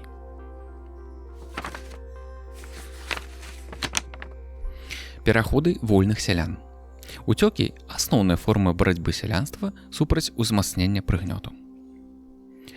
Да сярэдзіны 16 стагоддзя ў абставінах інтэнсіўнага запрыгоньвання сялянства на аснове юрыдычнага прынцыпу даўнасці для пахожых людзей адзінай легальнай магчымасцю захаваць хоць і часова сваю свабоду, а таксама палегчыць цяжар павіннасцей, былі перыядычныя пераходы з маёнткаў адных феадалаў у маёнткі другіх. Каб не засядзець 10-гадовы тэрмін у даўнасці і тым самым не пазбавіцца права на выхад, пахожыя людзі павінны былі пакідаць абжытыя месцы і перасяляцца на новыя землі. Гэтыя землі часта трэба было яшчэ асвойваць. Пераходы адмоўна ўплывалі на стан гаспадаркі пахожых людзей, але яны ў імкненні захаваць сваю свабоду не спыняліся перад цяжкімі вынікамі вымушаных перасяленняў. Феадальнае заканадаўства прызнавала права пахожых людзей на выхад, але, як ужо адзначалася, права гэтае было настолькі абмежавана, што звычайна яны не мелі рэальнай магчымасці выкарыстаць яго. Не маючы сродкаў разлічыцца з феадаламі і асцерагаючыся ператварэння ў непахожых пры сканчэнні тэрміну даўнасці, пахожыя людзі вымушаны былі насуперак забароне адыходзіць ад феадалу без дазволу. Гэта значыць уцякаць. Свае, прычым вельмі моцныя стымулы для уцёкаў існавалі і ў нявольнай чэлядзі, а таксама ў непахожых людзей. Ва ўсякім выпадку яны для іх былі амаль адзіным шляхам вызвалення, хоць і часовага, з няволі. Да сканчэння 10-гадовага тэрміну даўнасці уцекачы не лічыліся прыгоднымі феадала, які прыняў іх. Так, пасля каля 1580 года з маёнтка Буцавічы пана Вяжевіча уцёк яго отчыч Церах. Праз больш чым 10 гадоў пан даведаўся, што ён жыве ў суседнім маёнтку старыя Саламярэчы, князя Саламярэцкага. Аднак паколькі паводле статута ВКЛ 1588 года Вяжевіч ужо не меў права патрабаваць выдачы свайго селяніна як отчыча, што знаходзіўся ў новага пана больш за 10 гадоў, у 1595 годзе ён вымушаны быў заявіць аб тым, што назаўсёды адракаецца дабівацца выдачы свайго былога прыгоднага. Варта падкрэсліць тое, што росту колькасці уцёкаў спрыяў шэраг аб'ектыўных фактараў. Адзін з асноўных рознагалоссі паміж асобнымі феадаламі ў пытанні прыёму уцекачоў. Кожны феадал быў зацікаўлены ў павышэнні колькасці сваіх падданых, галоўнай крыніцы сваіх даходаў. Магчымасць павышэння даходнасці ўласных маёнткаў такім шляхам абумовіла тое, што феадалы з аднаго боку усяляк перашкаджалі выхадам і ўцёкам залежных людзей, а з другога насуперак забароне не толькі пераманьвалі іх з маёнткаў суседзяў і дапамагалі ім у перасяленні ў свае, але і ахвотна прымалі уцекачоў. З большым поспехам усіх гэтых мэт дасягалі пераважна буйныя феадалы. Менавіта яны маглі рэальна перашкаджаць выхадам і ўцёкам сялян са сваіх маёнткаў, арганізаваць пошук уцекачоў і дабіцца іх вяртання, а таксама парушаючы заканадаўства з большай выніковасцю шляхам матэрыяльнай дапамогі і часовых ільгот у павіннасцях прыхожым, пераманьваць, вывозіць і прымаць у свае маёнткі сялян з маёнткаў іншых феадалаў і не выдаваць іх. Уцекачы, што збеглі ў маёнткі буйных феадалаў, як правіла, былі недасягальнымі для свайго былога пана. Таму сяляне уцякалі звычайна ў такія маёнткі. У выпадку уцёкаў сялян феадалы рабілі захады па іх пошуку, знаходжанні і вяртанні. Але гэта была цяжкая справа, бо патрабавала часу, працы і вялікіх грошай. Да таго ж феадалы, якія прынялі ўцекачоў, звычайна на розных падставах адмаўляліся іх выдаваць. Пацярпелыя феадалы вымушаны былі звяртацца па дапамогу ў суды. Аднак з-за моцнага процідзеяння феадалаў, якія прынялі ўцекачоў, дабіцца задавальнення свайго іску ім удавалася далёка не заўсёды. Усё згаданае абумовіла пэўную эфектыўнасць пераходу і ўцёкаў сялян і спрыяла пашырэнню гэтых форм барацьбы супраць феадальнага прыгнёту. Феадальныя суды, апіраючыся на прыгонніцкае заканадаўства, істотна дапамагалі феадалам у барацьбе з уцёкамі прыгонных сялян. Аднак у ВКЛ адсутнічалі спецыяльныя дзяржаўныя органы па пошуку і вяртанні ўцекачоў. Гэтая цяжкая задача вырашалася ў асноўным самімі зацікаўленымі феадаламі. Зыход канфлікту залежаў перш за ўсё ад рэальных суадносін сіл канфліктуючых феадалаў. Таму дробным феадалам дабіцца рэалізацыі свайго прыгоннага права на ўцекачоў звычайна было вельмі цяжка. У сувязі з прыёмам уцекачоў паміж асобнымі феадаламі ўзнікалі шматлікія канфлікты. Яны сведчаць пра значнае рознагалоссі ўнутры пануючага класа ў пытанні аб дакладным выкананні нормаў прыгонніцкага заканадаўства ВКЛ. Аднак пад пагрозай вялікіх штрафаў за яго парушэнні іншы раз феадалы, што прынялі ўцекачоў, па рашэнню судоў вымушаны былі выдаваць збегаў іх ранейшым панам, якія іх адшукалі. Так, у 1586 годзе пахожы чалавек Заславец добраахвотна прыйшоў у маёнтак Гатава пана Корсака і пасяліўся ў яго. Пан выдзеліў прыхожаму селяніну надзел і абавязаў служыць на вадзяным млыне на рацэ Свіслач. Жывучы ў пана, селянін ажаніўся, у яго нарадзіліся 4 сыны і дачка. У пачатку красавіка 1600 года ён, падгавораны менскім гаспадарскім землянінам Пажукоўскім, пры яго дапамозе уцёк разам з сям'ёй у яго маёнтак Пашкавічы. Пры гэтым Заславец захапіў з сабою вялікую колькасць збожжа і млынарскага інвентару, што належалі пану.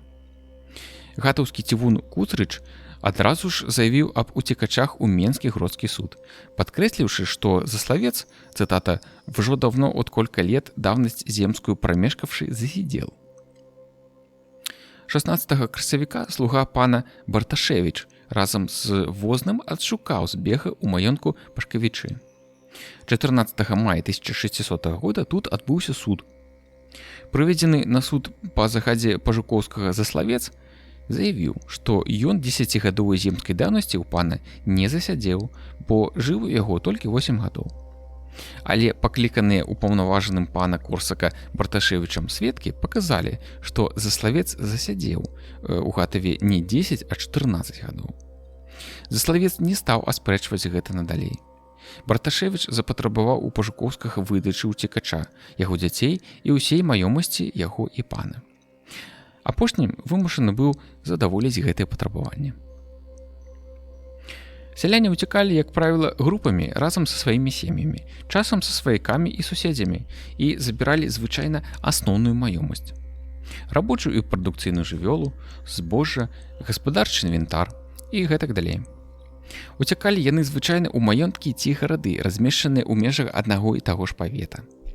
Але ў асобных выпадках збеглыя очычы маглі апынуцца вельмі далёка ад пакінутых маёнткаў. Гэтыя і іншыя меркаванні наконт уцёкаў сялян апіраюцца на шматлікія адпаведныя факты. З некалькіх дзясяткаў трэба абмежавацца толькі некаторымі як прыкладамі, што знайшлі адлюстраванне пераважна ў кнізе Менскага гродскага суда за 1600 год. У сакавіку 1582 года ураднік двара Беларуч Прыбытка пад'ехаў парожнімі вазамі і вывез з сяла Лускаў, маёнтка Відагошча, пана Макаравіча, 2 сям'і яго очычаў з усёй іх маёмасцю. Калі верыць заяве пана, у Аляксеевіча былі 2 валы, 3 кані, 2 каровы, 11 авечак, 14 коз, 3 свіні і 5 гусей.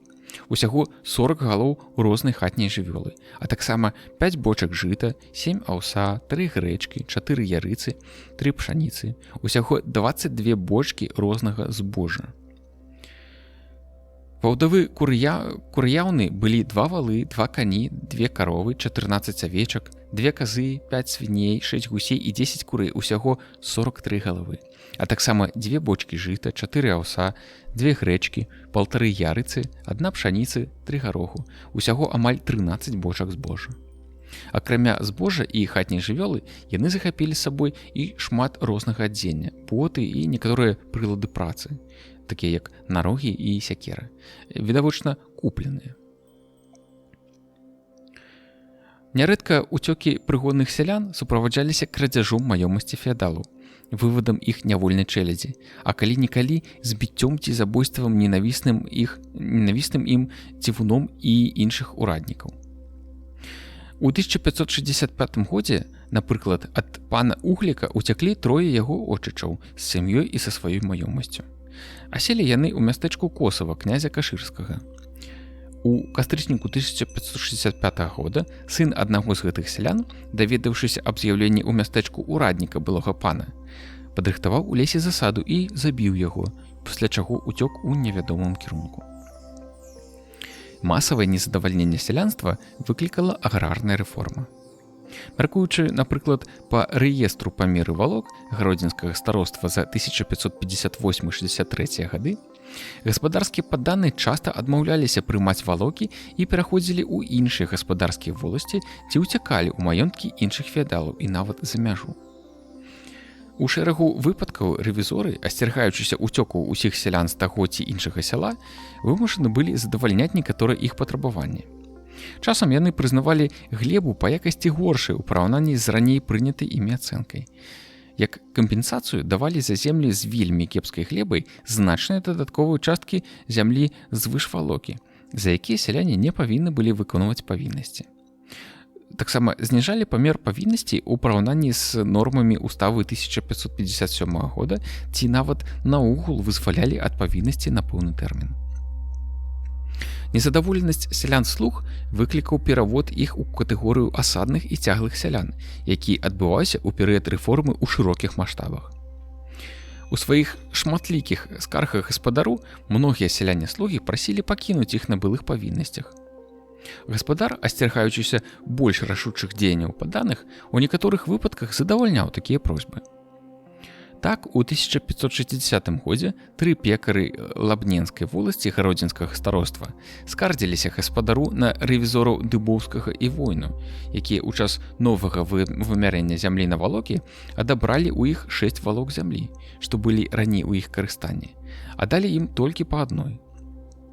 Пры гэтым замест пекарскай службы, якую, згодна з лістамі былых вялікіх князёў, яны выконвалі спадчынна здаўна, іх абавязалі несці цяглую службу. Вялікі князь у адказ на скаргу загадаў лабненскаму намесніку Грычанавічу часова да канчатковага рашэння адносна ўсіх сялян-слуг пакінуць гэтых пекараў на ранейшай службы і даць ім толькі па адной валоцы зямлі. Пры гэтым гаспадар падкрэсліў, што ў хуткім часе ён збіраецца па сваім меркаванні і ў залежнасці ад патрэб свайго двара пакінуць частку слуг на дваровай службе, а ўсіх астатніх, цытата, «в тягль альбо асаду, яко порядак волочны есть, абернуці».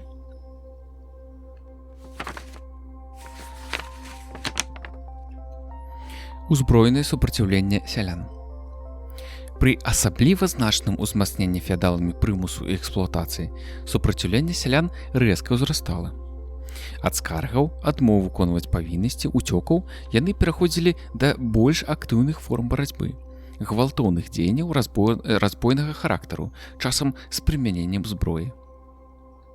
Такія выступленні сялян, хоць і былі накіраваны канкрэтна супраць самавольства толькі пэўных асоб, тым не менш выяўлялі пратэст супраць усіх форм сацыяльнага прыгнёту, які ўвасаблялі гэтыя феадалы. Прыкладам можа служыць барацьба сялян сяла Багушевіча Менскага павета са сваім панам Рудкоўскім у 60-е гады 16 стагоддзя. Атрымаўшы ў канцы 1560 года ў якасці замены за свой маёнтак Сакаўшчына Ашменскага павета сяло Багушевічы ў Свіслацкай воласці Менскага павета, ён заснаваў тут свой двор і гаспадарку, увёўшы паншчыну і іншыя павіннасці. Гэтых павіннасцей раней сяляне гэтай вёскі не ведалі. Узмацненне эксплуатацыі і асабістай залежнасці сустрэла дружны адпор большасці сялян, галоўным чынам у форме адмовы іх выконваць. Але ўсіх непаслухмяных Рудкоўскі пачаў прымушаць да падпарадкавання метадамі жорсткага насілля, штрафамі, цялеснымі пакараннямі і нават смяротнай карай. Усё гэта выклікала бунт падданых. 10 найбольш актыўных сялян, даведзеных гвалтамі Рудкоўскага да адчаю, у сакавіку 1564 года, цытата, «не хацячи быць паслушны і службе пригонны служыце, збунтавашыся». Яны ўцяклі з сем'ямі і маёмасцю ў суседняе гаспадарскае сяло Задобрычы Свіслацкай воласці. У снежні 1565 года сюды ж з Багушевічаў уцяклі яшчэ 14 сялянскіх сем'яў. Збеглі сяляне пры актыўнай падтрымцы гаспадарскіх свіслацкіх валашчан, асабліва даннікаў з сяла Задобрычы, на працягу 5 гадоў вялі адкрытую узброеную барацьбу са сваім панам. Яны неаднаразова нападалі на яго маёнтак, прыносячы яму значныя матэрыяльныя страты, спрабавалі падпаліць двор, рабілі замах на яго жыццё і нават двойчы паранілі пана. У маі 1569 года, пасля неаднаразовых скаргаў Рудкоўскага, Жыгімонт Аўгуст прыгаварыў найбольш актыўных удзельнікаў гэтага выступлення да смяротнай кары, а ўсіх астатніх абавязаў заплаціць вялікія штрафы. Акрамя таго, адміністрацыя Свіслацкай воласці і ўсе феадалы, што прынялі збеглых сялян Рудкоўскага, павінны былі выдаць іх пад пагрозай суровага пакарання. Антыфеадальную барацьбу сяляне вялі ва ўмовах жорсткіх рэпрэсій. За парушэнне заканадаўчых норм землеўласнікі штрафавалі сялян, білі, знявольвалі і нават каралі смерцю.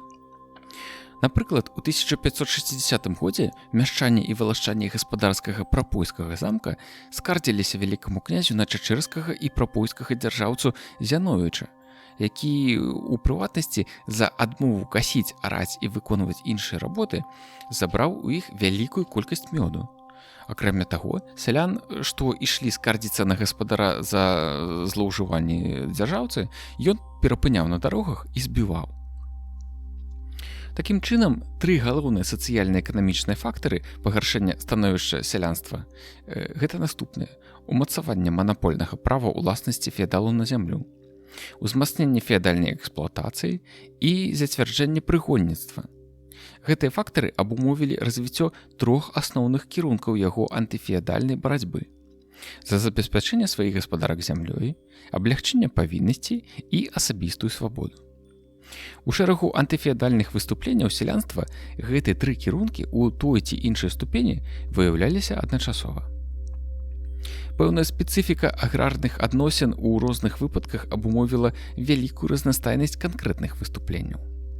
Звычайна спалучаліся розныя формы: скаргі, адмова падпарадкавацца сваім панам, пераходы і ўцёкі.